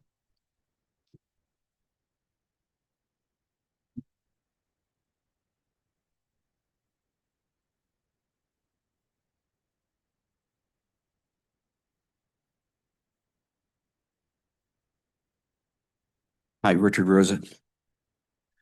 Can you repeat the question? Yes, okay, so I'm looking at the same spreadsheet, lines 52 through 57. Yep. Why is the company incurring program administration costs for each specific program category and a shared program administration cost as well? So the shared program administration costs are just as they imply, maybe it could have been a bit more precise. But if there are costs that are spread across all programs, for example, outreach and education, we don't account for outreach and education separately by program. The program administration costs that you see there are specific to that program within the Connecticut EV charging program. Shared costs are things like our like outreach and education, software that is shared across the programs, maintenance, et cetera. Okay, so you're going into my next question. So it's outreach and education, software, and you said maintenance. Would any other programs make up the shared program administration costs? Subject to check, that's the bulk of it. Okay. And you can't allocate to each specific program like a percentage of your software cost instead of throwing it into like a shared administration cost? I think that if that was something that was requested by the authority, we could break those costs out. Not sure that it would be worth it for the amount of money that we're showing here to, go through the additional, exercise of, breaking those costs out. I can tell you that, in particular, outreach and education and specifically marketing and advertising, for these programs are somewhat intertwined. And, those would be very, very difficult, I think, to break out for the amount of money we're showing here. But if that's what the authority wishes, we'd be happy to do it. Okay, thank you for that. So the shared program administration costs, I'm assuming this is not new, but I'm going to ask, are these costs a new cost driver for the company? The shared costs? Yes. No. Okay. We have incurred, costs like outreach and education, the software that we use to keep track of our program since the programs began. Okay. This is the first time the EV programs are in the RAM. Yes. I'm going to move forward and just look at line 54, which is the program administration EV managed charging. Yes. Okay. Is there one employee in the company who's accountable for these costs? So these are not, do you mean one employee that is accountable for overseeing the administration of those costs, the budgets? I would say it's like an employee that's their job is related to administrating this, like their job duty is to manage. Manage that program? Yeah, is there one person? Yes. Who is this person? Would be the program manager. Okay, do we have a name? Sure. The name is Do you identify specific employees if we're talking about their costs? Is that necessary? I mean, I'm just trying to gauge what we. All right. We don't have to say the name though, but I'm glad that we have one employee who's accountable for this cost. So would this one employee step in and stop the program administration EV managed charging if there was a cost that wasn't prudent going on there? Of course. Okay. Yes. And just to be clear, just we're using prudence colloquially there and not asking for any sort of like legal interpretation as to the prudence, just so I'm clear on the question. I don't want to raise an objection if I don't have to. Mr. Apollonio, was that the gist of your question? Yes. All right, thank you. Has this employee ever stopped a cost from occurring, to your knowledge? Not to my knowledge, but to be specific, we have a number of policies and procedures within our group that we adhere to when contractors submit program costs or customers for the Make Ready program. We have a in-depth detailed process. We have an application. We verify all the information. Contractors have to submit supporting documentation. At the end of the project, they have to submit actual invoices for costs that were spent, for incentives that were paid. We have a number of additional,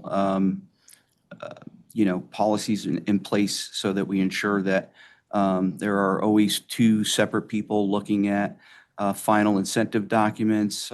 So yes, but we've not found a situation where typically what we find is documents that are submitted to us by contractors that don't match or don't align exactly with incentive amounts. And so therefore we'll go back and work with the contractor to get the proper documentation that we need. But we've never denied anybody a rebate or an incentive. Okay, thank you for that. That clears up a lot. I have a similar line of questioning for another line. Just let's look at line 56, program administration, EV mud pilot. So similarly, is there one employee who's managing this program? There will be. There will be. Okay. And this one employee would be able to step in and stop if there was a improper cost occurring? Absolutely. Okay. Thank you. I'm going to move forward. So just generally, does your IT system prevent a customer from enrolling on the MPP that does not have an arrearage? Just one moment, Mr. Apollonio. Yeah.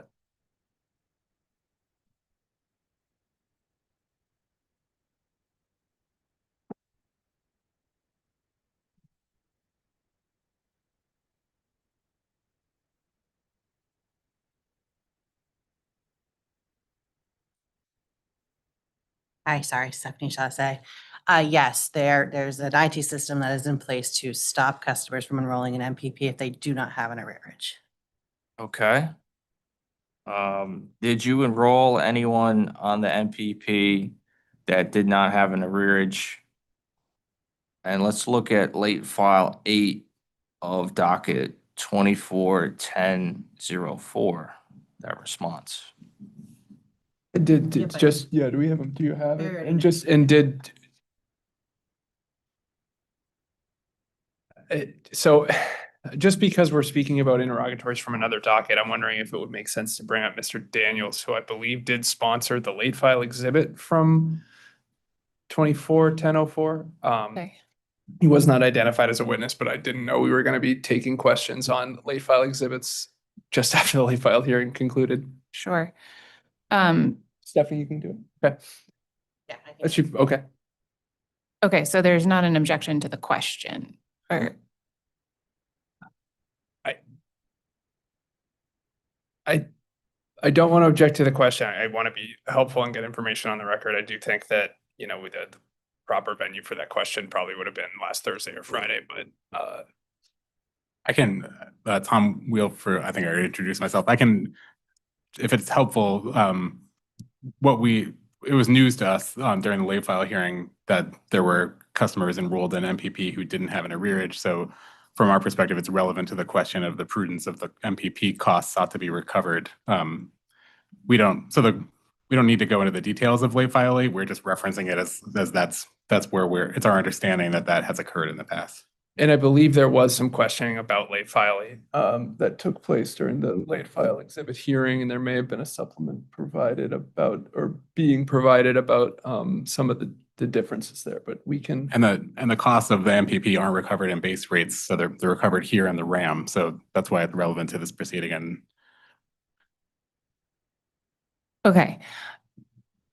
Okay, so I think relevance has been established, so let me give the panel a moment to confer, and then maybe if we can backtrack and repeat the question, please.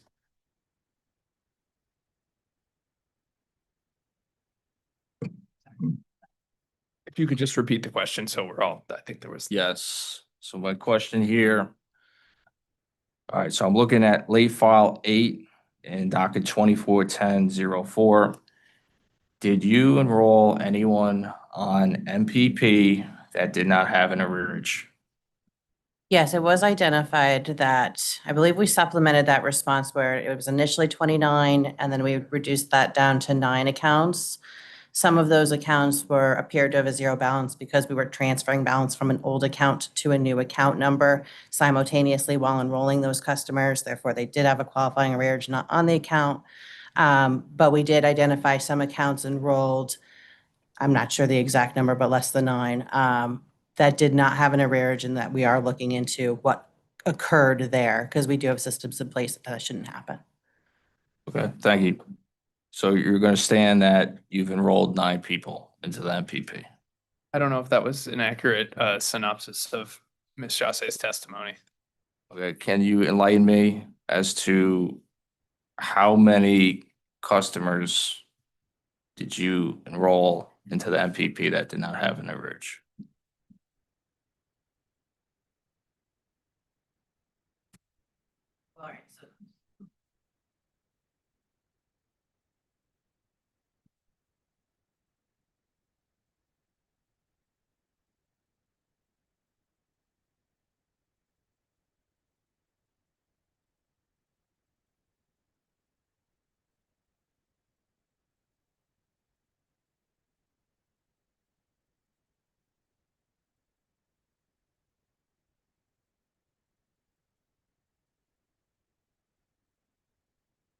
And while the SMEs confer, I suppose I would just point to an objection. The company received some questionings on this at the late file exhibit hearing. We did file a supplemental response to LFE 8 on Friday. I think the response speaks for itself, and we can either file it here if that's necessary or but I think we indicated that we gave that response similar to what Ms. Jasse just gave. And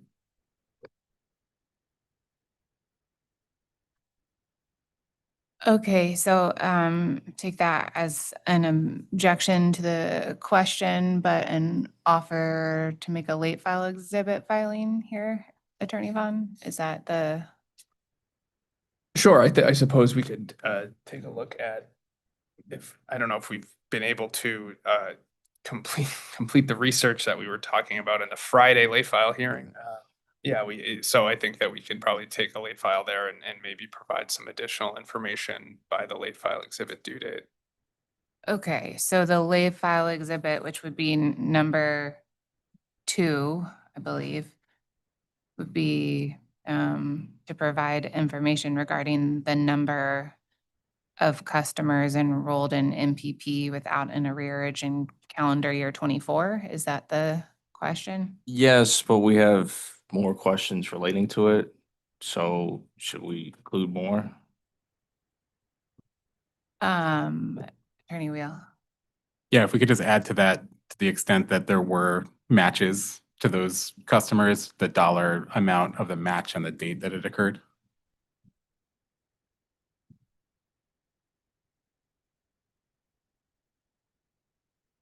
If that makes sense to the panel.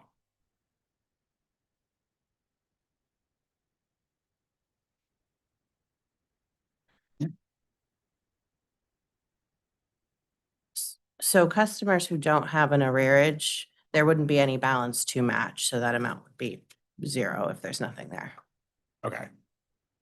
So yeah, if the late file could just confirm that, like, the narrative response just saying that would be great. Thank you. Okay, thank you. So that will stand as late file exhibit number 2. So Mr. Apollonia, if you want to move on, please. Okay.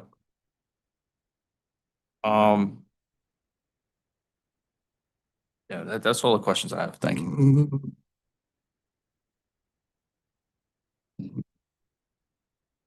And Chairman, I do have several questions. I can start for 10 minutes or whatever the authority prefers. Let's go ahead and take our lunch break. Thank you. And we will reconvene at 12:40. Thank you.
before we resume cross? Okay. All right, then Attorney Wheel, please. Thank you. Good afternoon. Again, Tom Wheel for the OCC. It's been such a long time since we saw each other in this room. It's good to be back. I'm going to start with some questions about OCC 5 supplemental, the attachment that Mr. Apollonia was asking about earlier. We are there. Okay. Line 101, does the acronym RES mean Renewable Energy Solutions in this attachment? Yes, it does. And what's the difference between these first lines 101 through 103 between those three RES related costs?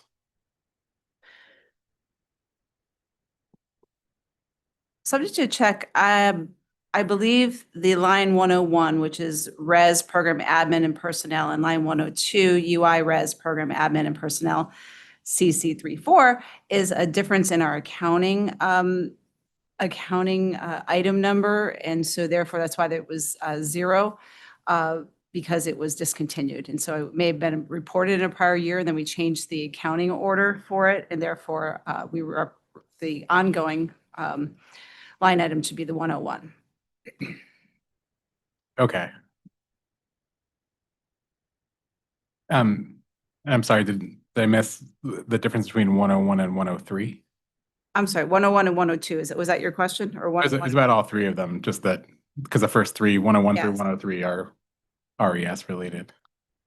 I have to ask a colleague that. Just one moment. Sure.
Give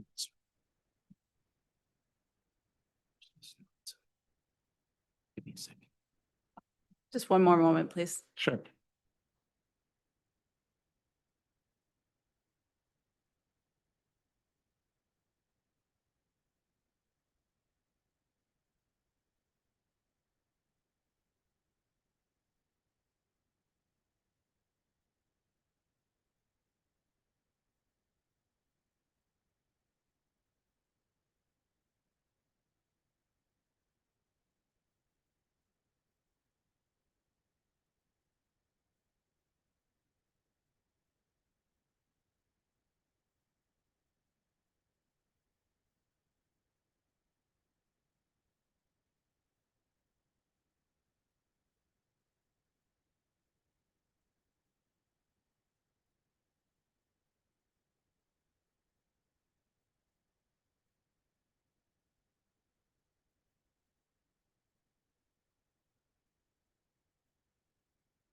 Thank you for the time. I just wanted to look through our notes associated with that. So with the RES program, there was in line 101 is the time that's associated with the people that are fully dedicated to administer the RES, Residential Renewable Energy Solutions aspect of the program. In the RES personnel in line 103 was labor from the Distributed Energy Resources Group to work through power clerk applications associated with residential renewable energy solutions programs and applications. Okay, thanks. And are these three lines just RES or are they also NRES?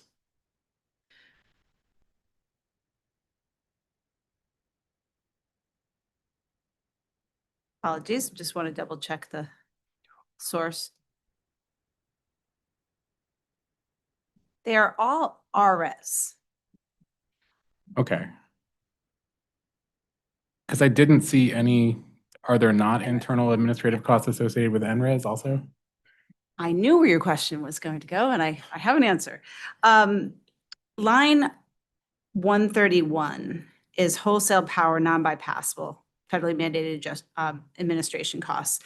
That is the labor associated with the wholesale power group that administers the LREC, ZREC program, the NRES, the shared clean energy programs.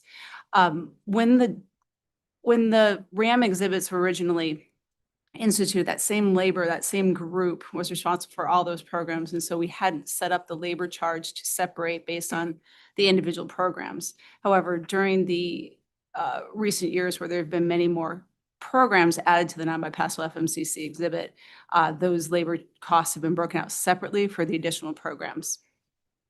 Okay. Is there anywhere in the filing that shows like a breakdown of this, for example, the line 101 costs, like the derivation of that $571,000? Like how that's calculated? I do not believe that we've provided a detailed breakdown of those numbers in the filing, and any of the interrogatories have been asked. Okay. Is it all personnel, like is it all comp and benefits, or are there any kind of other administrative costs in there? I can speak to the wholesale power non-bypassable number and know that that's comp and benefits and labor.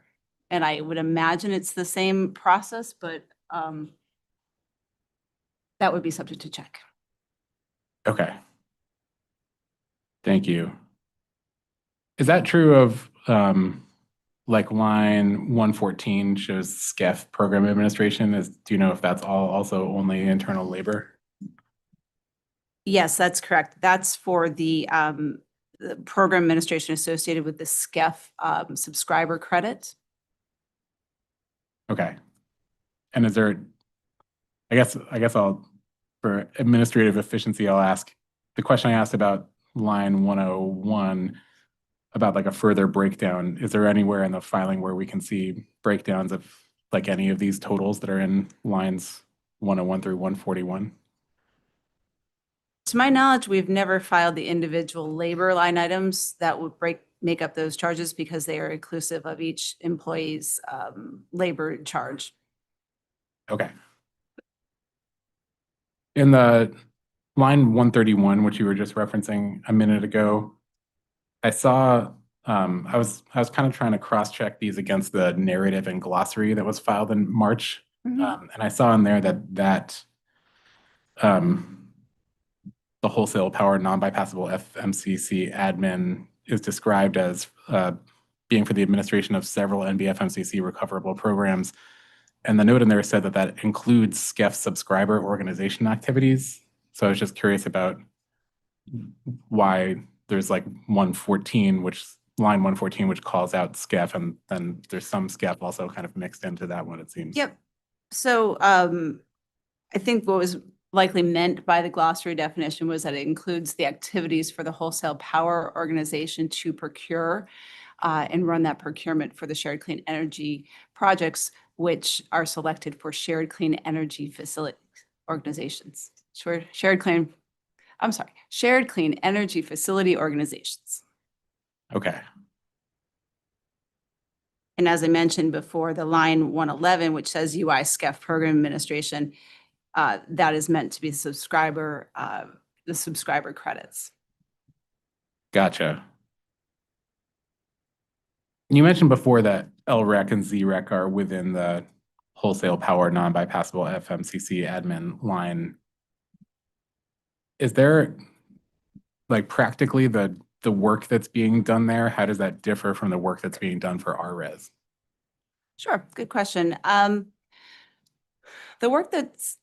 me back up a moment. I'll say that the LREC ZREC program was enacted under Public Act 1180, and the program took development time and then ran procurements for 10 years. And the the discontinuation of the actual procurement activities ended in 2020 with the advancement of the NRES program for that organization.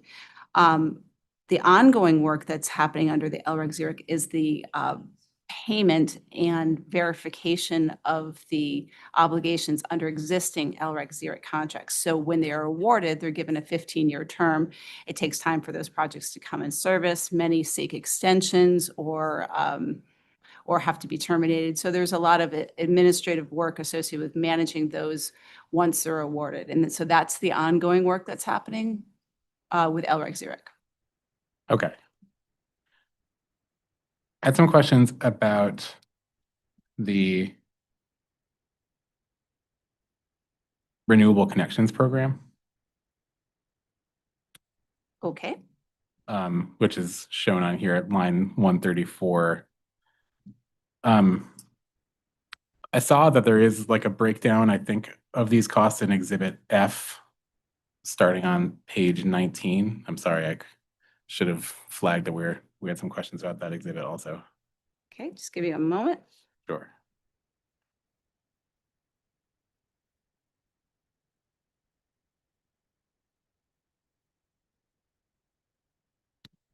Okay, I'm at page 19 of Exhibit F. Okay. So yeah, I guess starting on page 19, I see this is the breakdown of the ROE adder that's associated with this program. And I saw that I went back and read docket 120105, which I think was where this adder was authorized. And generally the idea is that there's supposed to be a 25 basis point adder to the authorized level of ROE. Is that correct?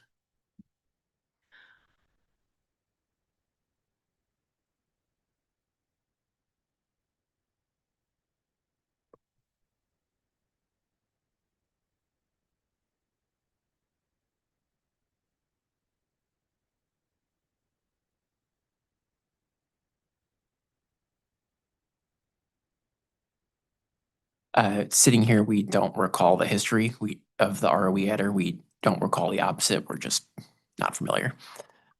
Okay, is it your understanding that there's just supposed to be a 25 basis point adder in addition to the authorized ROE? I would take that subject to check. Okay. Because I was just curious, as we've talked about in other hearings, I am certainly not a mathematician, but it looked to me like the base ROE reflected in line D14, cell D14 here is the 25 basis points applied to 9.1. Is that how that's derived? And my apologies, could you please just re-point me to the reference? Yeah, it's Exhibit F, page 19.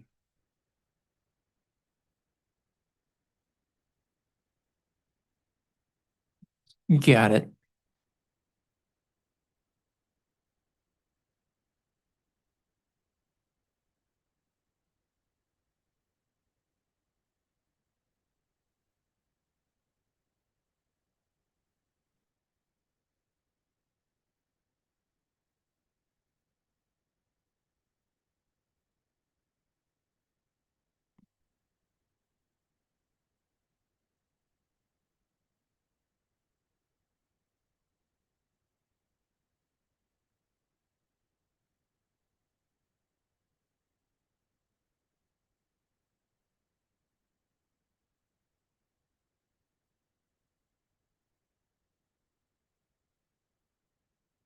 We got a little twisted around looking at a couple documents. Could you please just repeat the question? My apologies. Sure. It was just Exhibit F, page 19.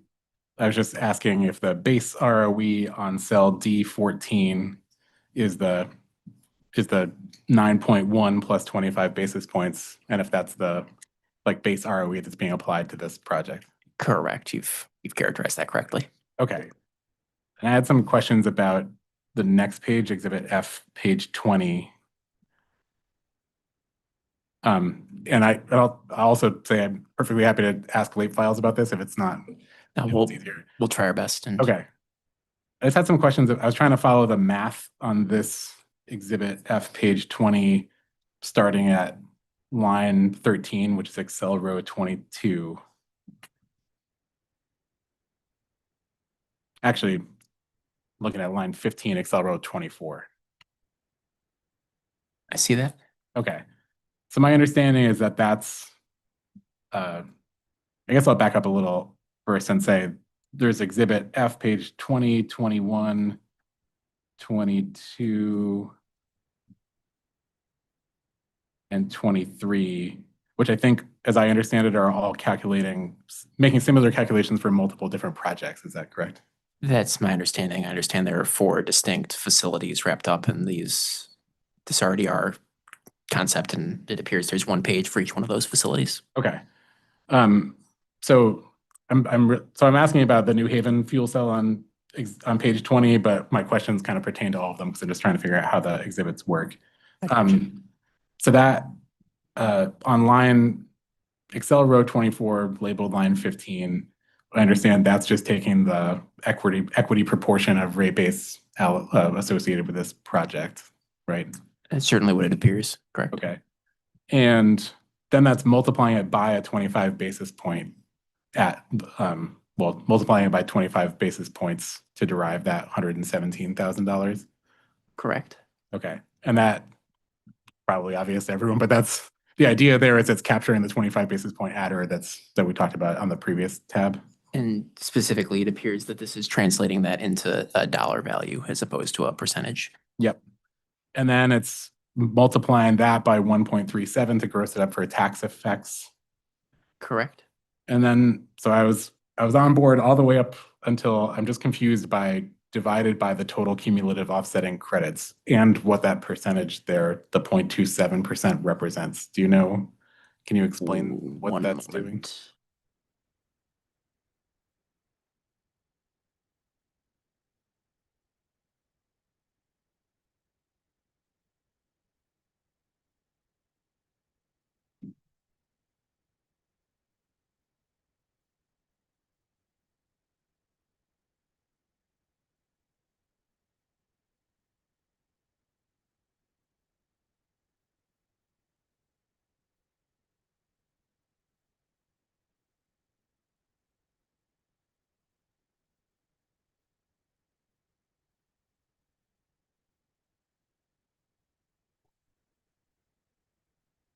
I think I would need to take a late file to give you a conclusive answer. Looking quickly, this appears to be assigning a percentage value for the revenues that the facility does produce in the market to this ROE adder to better understand why this calculation is being done or where it flows through the exhibits. I would need to confer with someone who's not here today and take a late file.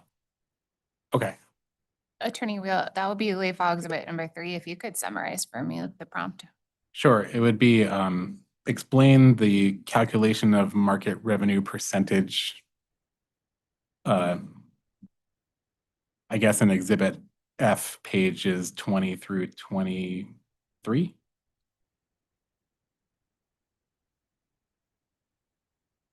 Does that work, Mr. Hurwitz, as a?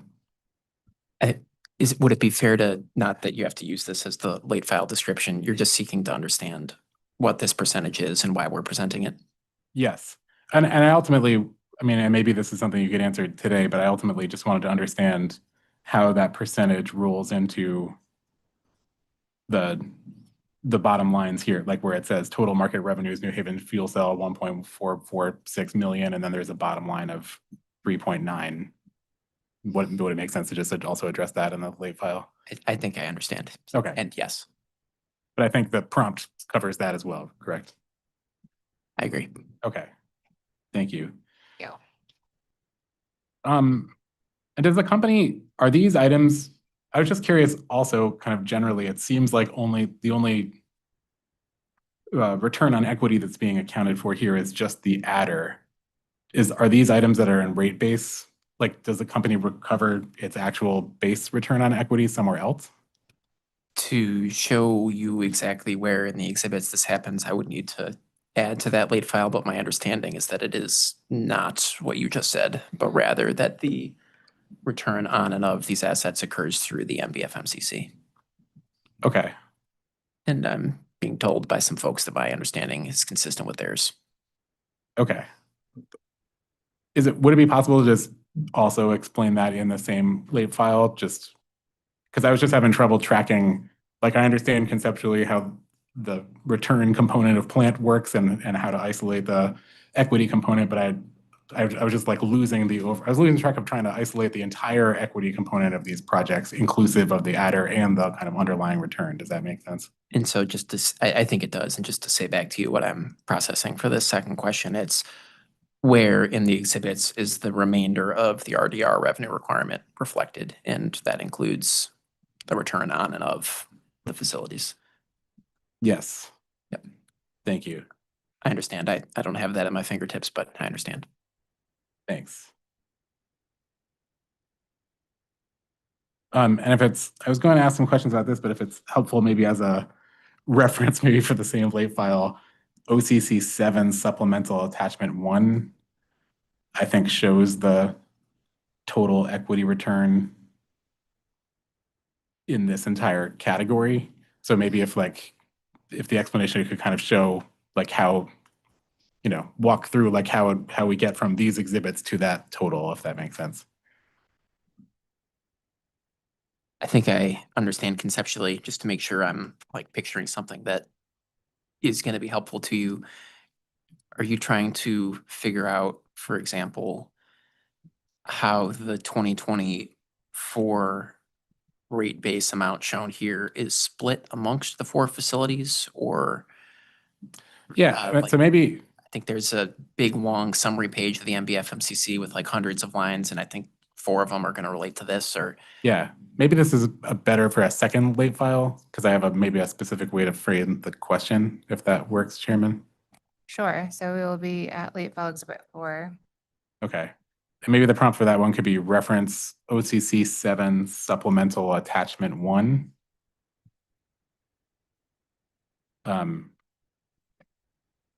And explain the derivation of the equity return in cell E10. And Mr. Hurwitz, the idea there would be that would also, so that would show, presumably there are 4 projects in there, each with their kind of base level of authorized return on equity, and then also the 25% adder calculation that, as I understand it, is net of potentially revenue. Does that make sense? Oh, so here you're trying to determine one way or the other whether the equity return shown in OCC 7 is inclusive or exclusive of the adder, and you're presuming that it includes the adder. Yeah, but I'd also just like to see all the pieces that add up to the equity return total here, if that makes sense. I think I'm with you. I think we can put something together, and if there's more that you need, we will put that together as well. Okay. Thank you.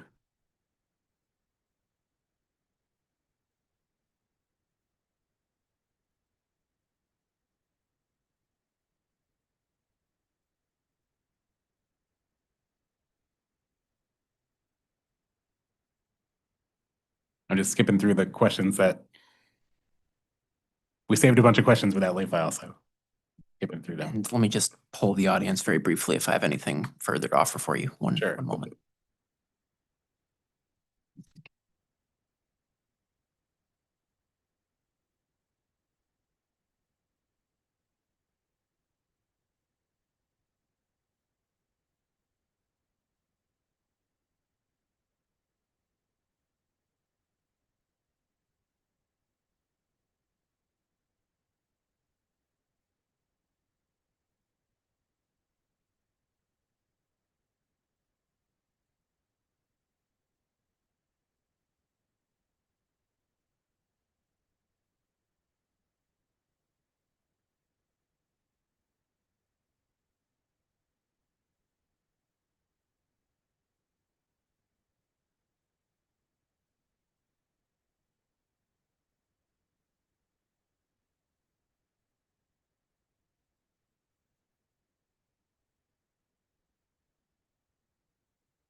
Thank you for the patience. I am confident a late file would be the best approach. Okay. My next question is about IES costs, specifically the administrative costs that are again referenced on OCC 5 supplemental attachment 1. I saw, as I mentioned before, I was kind of referencing back to the narrative and glossary document that was filed in March to kind of get a sense, which by the way is a really helpful exhibit. I wish every company would file a similar exhibit in the RAM. And I saw that narrative and glossary document includes a lot of references to like the authorizing PURA decision that allowed for the RAM recovery. For IES, there's a reference to 220807. Subject to check, did that decision authorize the recovery either in the RAM or in base rates? Are you aware?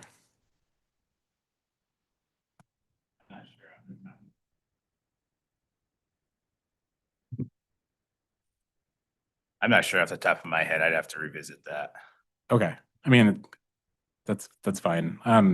Just I guess a question I wanted to confirm, which I'm pretty sure I know the answer to. I hope I do, but just to confirm, UI is not seeking IES costs in the pending proceeding in 24-1004, correct?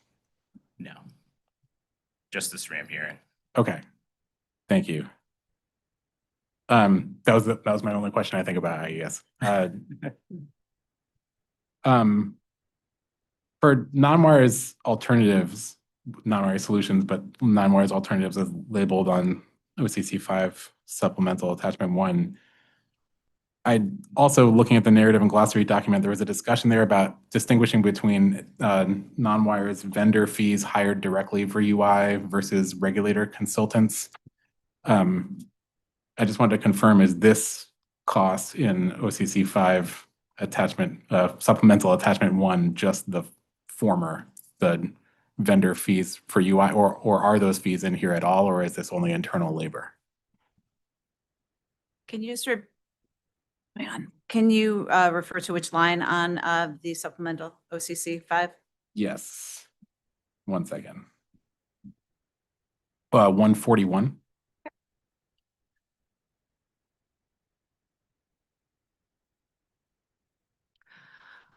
I'm being told that that amount listed on line 141 is the process monitor's fees. Okay, so that's the regulator consultant that's referenced in the Yes document. Introducing. I think so. In March, I swear. Yes. Are there other like internal non-wires costs somewhere else in the RAM?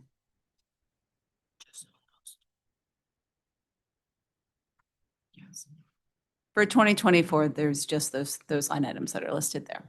Okay, understood. So, and I'm aware of that proceeding and that we're not like, it's still in the ending stages of development, but there have been internal, there have been UI staff, for example, like attending the proceedings and development and doing a fair amount of work on it. Is that all just being recovered in base rates and not being separately allocated right now?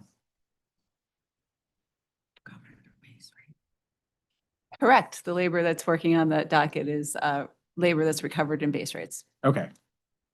Thank you.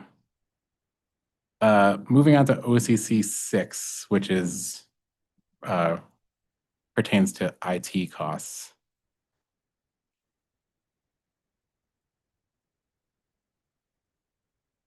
And this response indicates that the only IT cost identified in the RAM pertains to SCEF. I'll just want to make sure everyone's got it open. Yes, we have it open. Okay.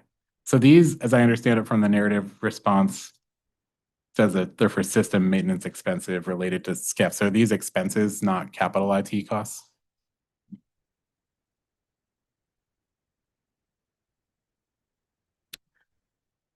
I'm just going to confer with a colleague.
Thank you so much for your patience. We have a colleague that wasn't able to be here today, so we just wanted to make sure we had all the information. So the IT cost expense that we're referring to here in OCC 6 has to do with a project associated with the Shared Clean Energy Facility subscriber credits. And it was ongoing maintenance and an adjustment that had to occur in the system, but wasn't expected to be ongoing, so therefore it wasn't capitalized. Okay. And there's a reference in this response to last year's Exhibit F in 240104. It's a reference to page 3, line 115, and you don't have to open it if you don't want to, because you might want to, but my only question is, I pulled that exhibit and looked at that line, and there's a single, that exhibit shows monthly actuals, and there's only a single incurrence of $3,134.67 in July of that year. So I was just curious, maybe you just explained that. I was curious if this was a one-time incurrence, or if it's listed only once as sort of an accounting issue. I was confused because it's described as recurring, but it's only occurs in 1 month of the 2023 year.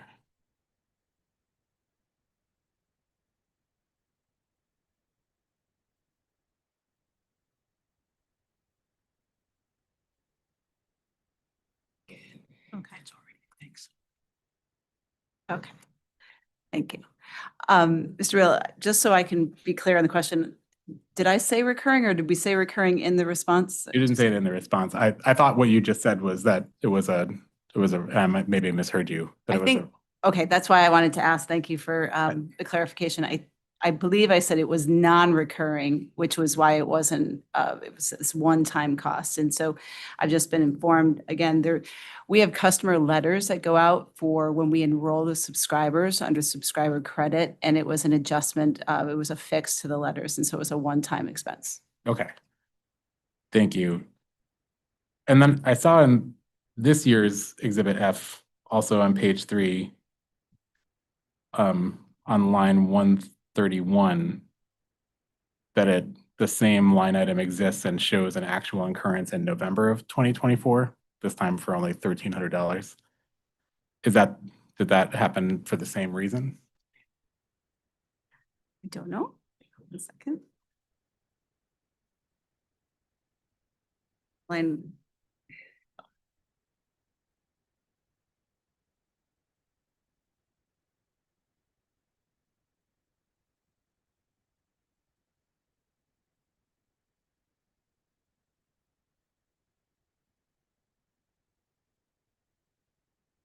Okay, could you just remind me the line number that you were referring to? Yep, it's this year's Exhibit F, page 3, line 131. Thank you. Sorry, it's row 131, labeled line 123. Thank you. Okay.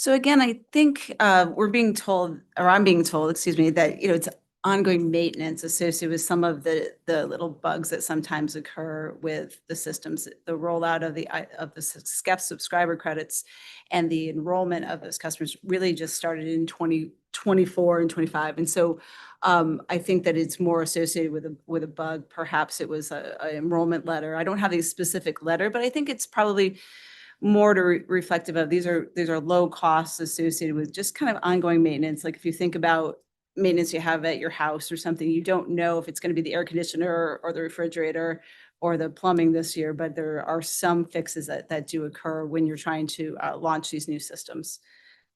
Okay. Thank you.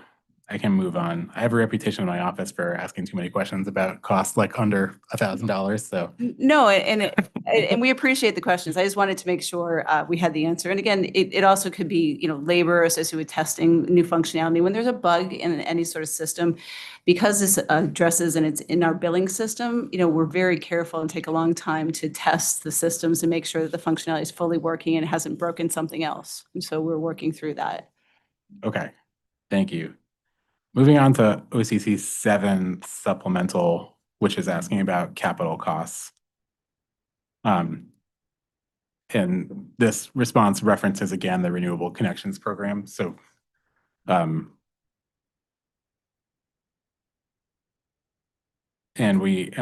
asked a bunch of questions already about the way that works and referenced the supplemental attachment.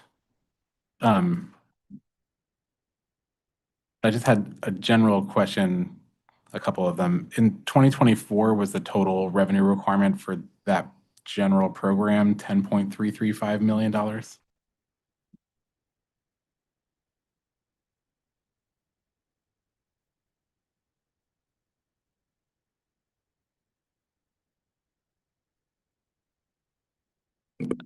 Could you please just repeat the number that you said? 10.33 million. I see approximately that value in the OCC 7 supplemental UI attachment 1. Specifically, I see it's 10.335 million. Okay. I noticed in that supplemental attachment that about half of that number is driven by operating expenses. I was just curious. I'm stalling because I need to reopen the attachment. I was curious about what those operating expenses are. I see that, and one moment.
We just took a quick look at the details, and there are things like gas purchases and other O&M type expenses like the utilities that these facilities have to pay. What we could offer is we could provide an itemization via late file of exactly what's included in these other operating expenses, if that would be helpful to OCC. Thank you. I was going to ask for just that if we didn't have it. So if I could have that as a late file, Chairman. Yeah, so it'll be late file exhibit number 5, and it's to provide an itemization of what charges, please? The other operating expenses for 2024 for the Renewable Connections Program. And the reference would be OCC 7 Supplemental Attachment 1. Thank you.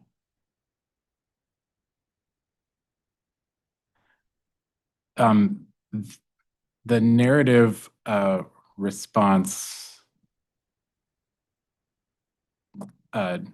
notes in preparation of this response, the company identified that the program expense for calendar year 2024 in Exhibit F, page 3, line 146, omitted the reclassification in the amount of $595,510 relating to an asset retirement. is that the reason why there's a difference between the 6.499 million in Exhibit F and the 5.903 million shown in this attachment? I think that you are correct. If you could just provide me that first reference a little more specifically, I can. Sure. The narrative response points to Exhibit F of this year's filing, page 3, line 146. Just one moment.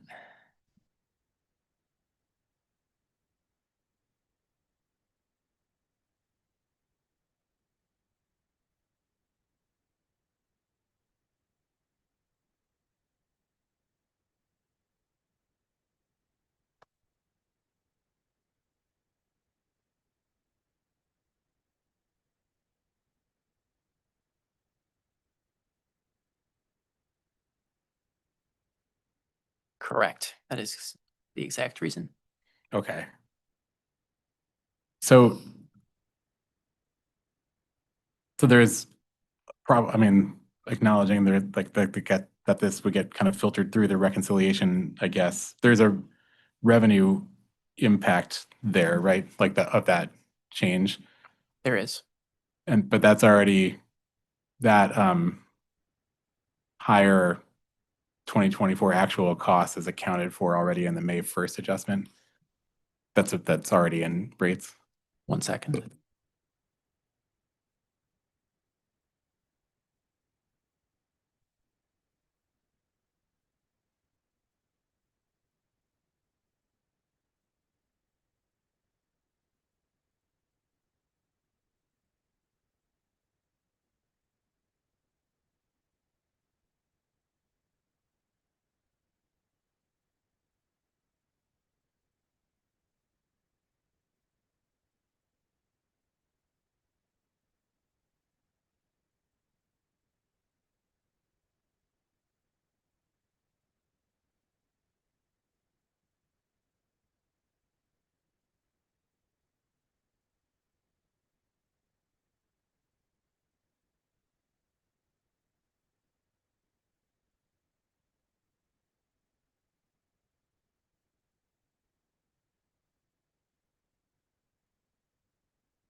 Thank you once again for the patience, Attorney Wheel. No, this was not addressed in the interim decision from PURA, in my understanding. However, we have recorded entries on our books such that the amount we will seek next year will be reduced for this issue. And we've also quantified the amount in this response if PURA wishes to add a known and measurable adjustment to the filing. But to my knowledge, that was not reflected in the rates that were established in the interim decision in this proceeding. Okay. And that that's the $595,510 is the quantification? Correct. Okay. Last question about, do you know when that retirement occurred? My question is, was this also an issue in last year's RAM, or is this like a more recent retirement? August of 24 is when this occurred. Okay. So this was not an issue in 23. Okay. Great. My last couple of questions are about the response to OCC 44, which has to do with uncollectibles and write-offs and such. I am there, but we may need to get rearranged. Just one moment. Okay.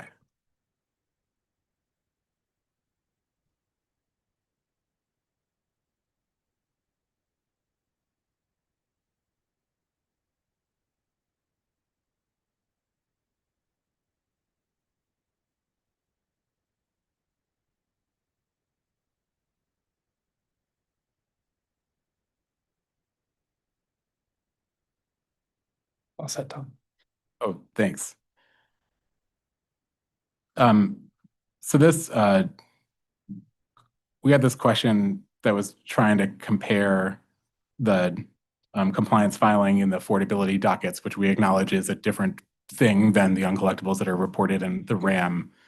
But we're honestly just trying to figure out like how to compare the two and understand the sort of like how the process of how an arrearage or a write-off kind of eventually flows through to the RAM. So I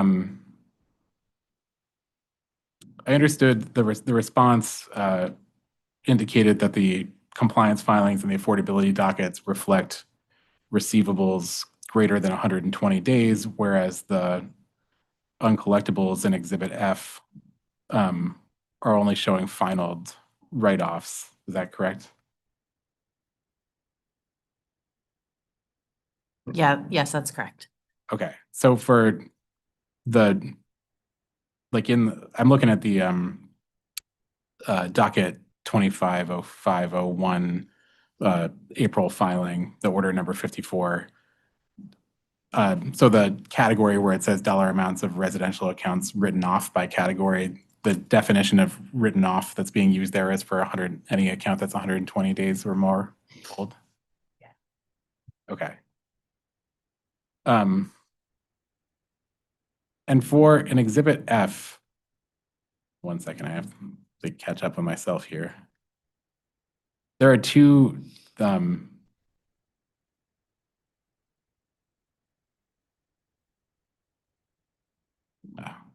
company uses two kind of categories, as I understand it, for that are within Exhibit F that pertain to bad debt. There's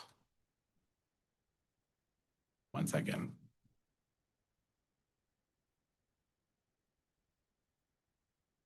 Yeah, if I'm looking at Exhibit F, page 2. Oops, not Exhibit F. That's the NBF MCC. Exhibit H. Sorry.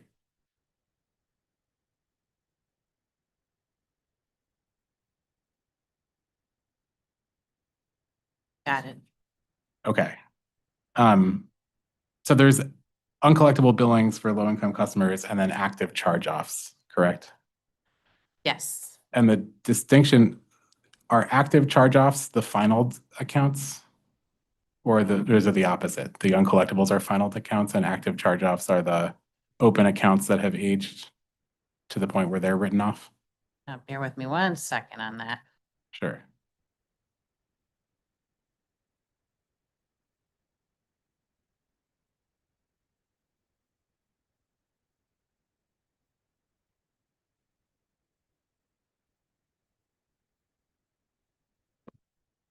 So yes, that is correct. The second thing I said, right? That active charge-offs are the still active accounts? Yep.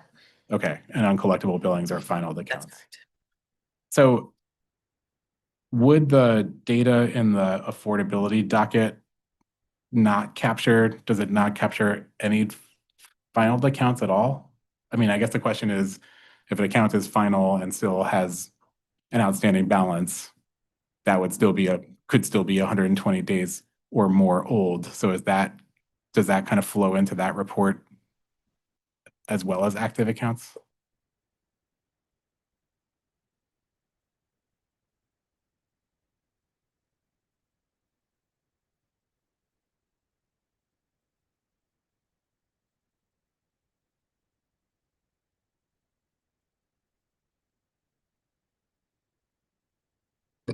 It does include both active and inactive accounts. Okay.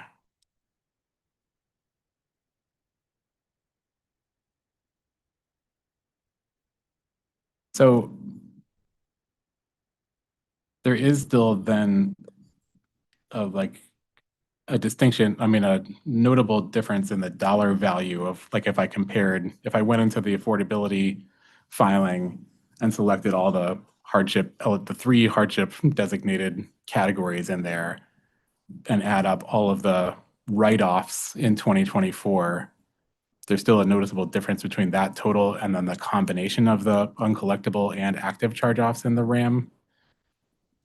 I guess the question is that because of the difference between the 120 versus 180 day standard?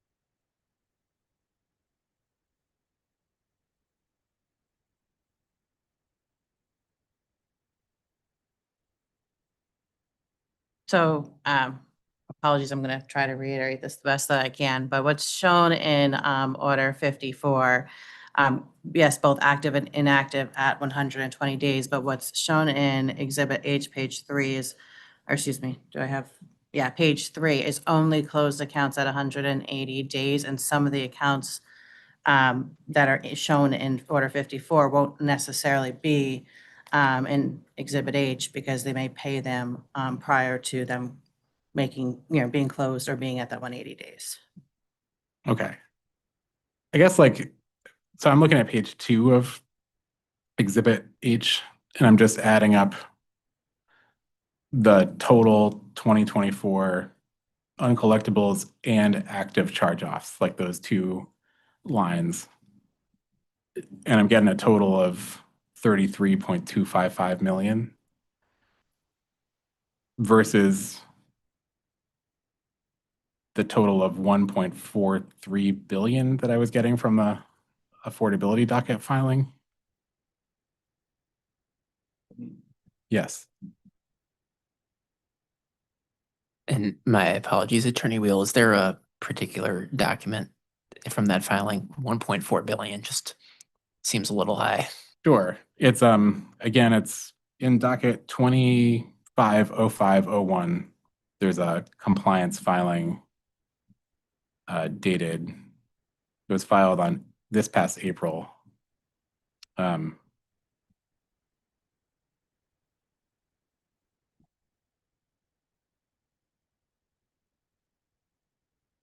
April 14th, 2025.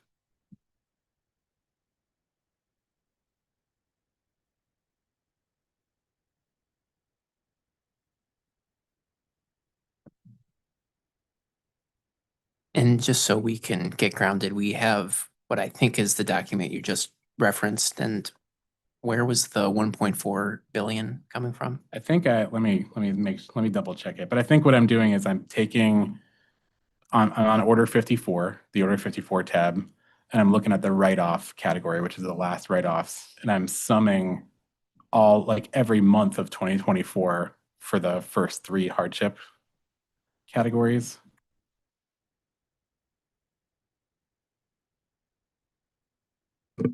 And maybe what I should be doing is only summing December to get the appropriate comparison.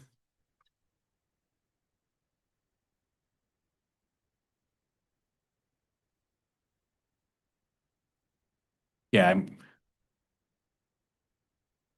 I can wait.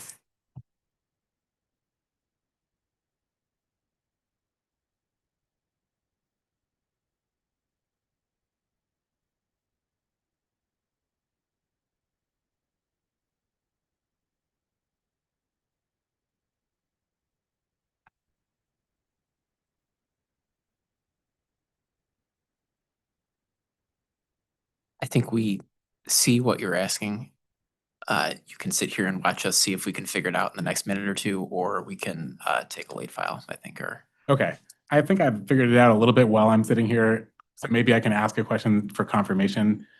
I think what I'm seeing on the affordability compliance filing is each month is the cumulative annual, so if I'm looking at November of 2024, that's showing 66 million. the prior month it was about 900,000 less. So I think what it's showing is each month it's like the total as of the end of that month. Is that correct? Yes, that's correct. Okay. So I can ask another question, which still might require a late file. Based on that, I understand that what I should be doing is only looking at December 2024 to show the total amount of write-offs for 2024. And I'm selecting financial, medical and financial, like those three categories. But the total I'm seeing there is still 138 million as compared to the 33 million total I'm seeing in Exhibit H. So that's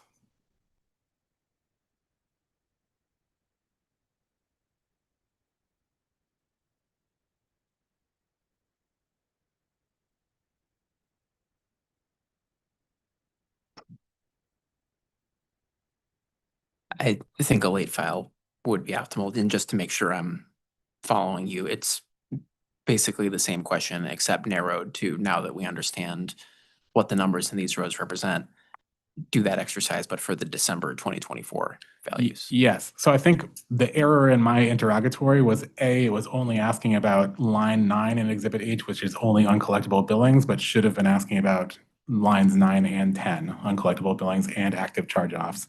And I was also referencing that $1.4 billion number. So if I could have a late file explaining the difference between the December 2024 $138 million number as calculated in the affordability docket versus Exhibit H, $33 million, which is the sum of the uncollectibles and active charge-offs. I think we understand, and I think a late file would be best. Okay.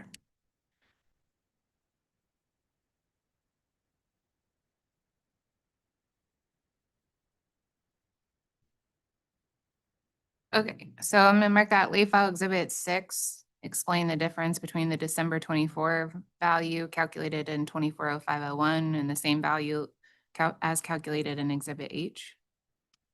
Yes, the only edit possibly, Chairman, is that I'm looking at 250501, although I think the company might also have filed this in 240501, so it might not matter.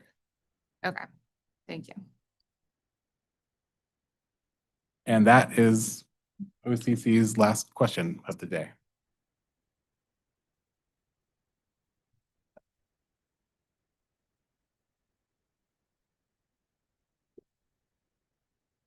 Okay. Commissioner Karen.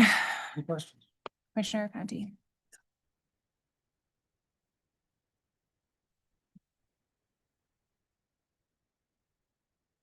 Okay, I also do not have any questions, so Attorney Vaughn, do you need a moment to consider redirect? Sure, recess for 5 minutes.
We just have a few questions for redirect, Chair. Sure.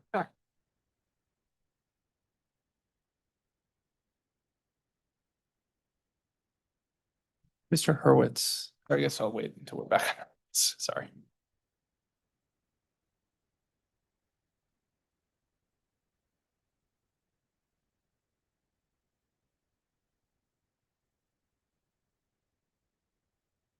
Back up. Oh, I'm so sorry. Yes, I thought you, I was just, I don't know if we, if you needed to say we're back on the record to make it official, or if us walking in the room makes it official. thank you. We're back on the record. Please proceed. Thank you. Mr. Hurwitz, do you recall questions from this morning from Pura staff regarding updating the company's LMP forecasts? I do. Do you have any additional information you would like to add with respect to that requested update? I do. I think it's an understandable request. I certainly understand where Pura staff is coming from. What I would just highlight is for any time we're contemplating whether and when to update, it's important to have a consistent process year over year. What jumps out at us about that question is it suggests possibly only updating LMPs when that LMP update cuts against the company. There have been years past where we could have updated LMPs and we did not. This kind of harkens back to the discussion around whether to add a known and measurable adjustment for the difference between December 2024 and May 1st, 2025, dealt with in phase one of this proceeding. And this issue, like that one, we understand the logic behind the question and behind the decision, but we just really want to emphasize the importance of consistency and predictability year to year. One, it's important for us as we try to run and operate our business that we know the rules of the road before we begin playing the game, not halfway through the third quarter. And changing the rules year over year makes it difficult to plan and operate the business. Full stop. Thank you. Additionally, do you recall questions from earlier than this morning's hearing from Pura staff regarding FTEs associated with the IES program, among others? I do. And do you have any additional information you'd like to provide with respect to those costs? I do. I just want to make as clear as possible that customers have not been harmed at all by what we have done. We have deferred the company's actual costs, no more, no less. We've put forth some known and measurable adjustments that relate to specific FTEs, and the timing of those hirings haven't been exactly as we predicted, but the amounts that we have deferred in the past and the amounts that we will defer in the future represent the company's actual costs, no more, no less. And each year we come into these RAM proceedings seeking to true up to our actual costs, no more, no less. So I know there was some back and forth and cross-examination around specific FTEs and when they were brought on board, but I just want to make as clear as possible that the costs that we have deferred and are seeking to recover from customers represent only the company's actual costs.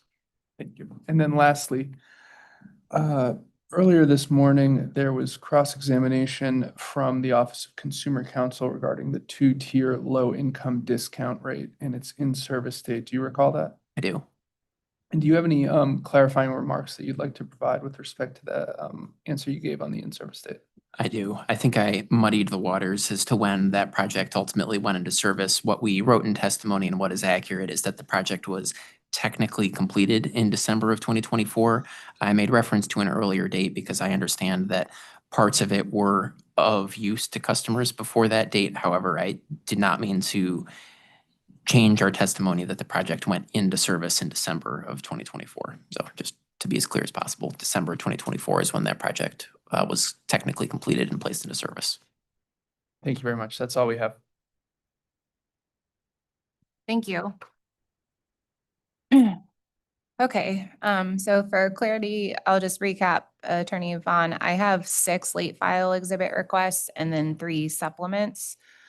If that matches your understanding, then I believe it was one of the supplements that the company needed extended time for, maybe RRU 10. Yes.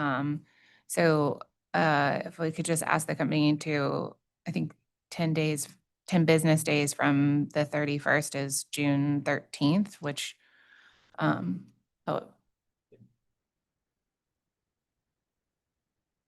so if the company can get it in, We'll endeavor to get it filed as soon as we can. Thank you. And then the remaining supplements and late file exhibits, I think we've requested that this be filed by June 3rd in advance of the late file exhibit hearing on June 16th at 10 a.m. if that hearing is requested. Are there any administrative matters from the company or other parties and interveners before we adjourn? Nothing from the company. Okay, very good. All right, if not, then I want to thank everyone for their participation today and we are adjourned.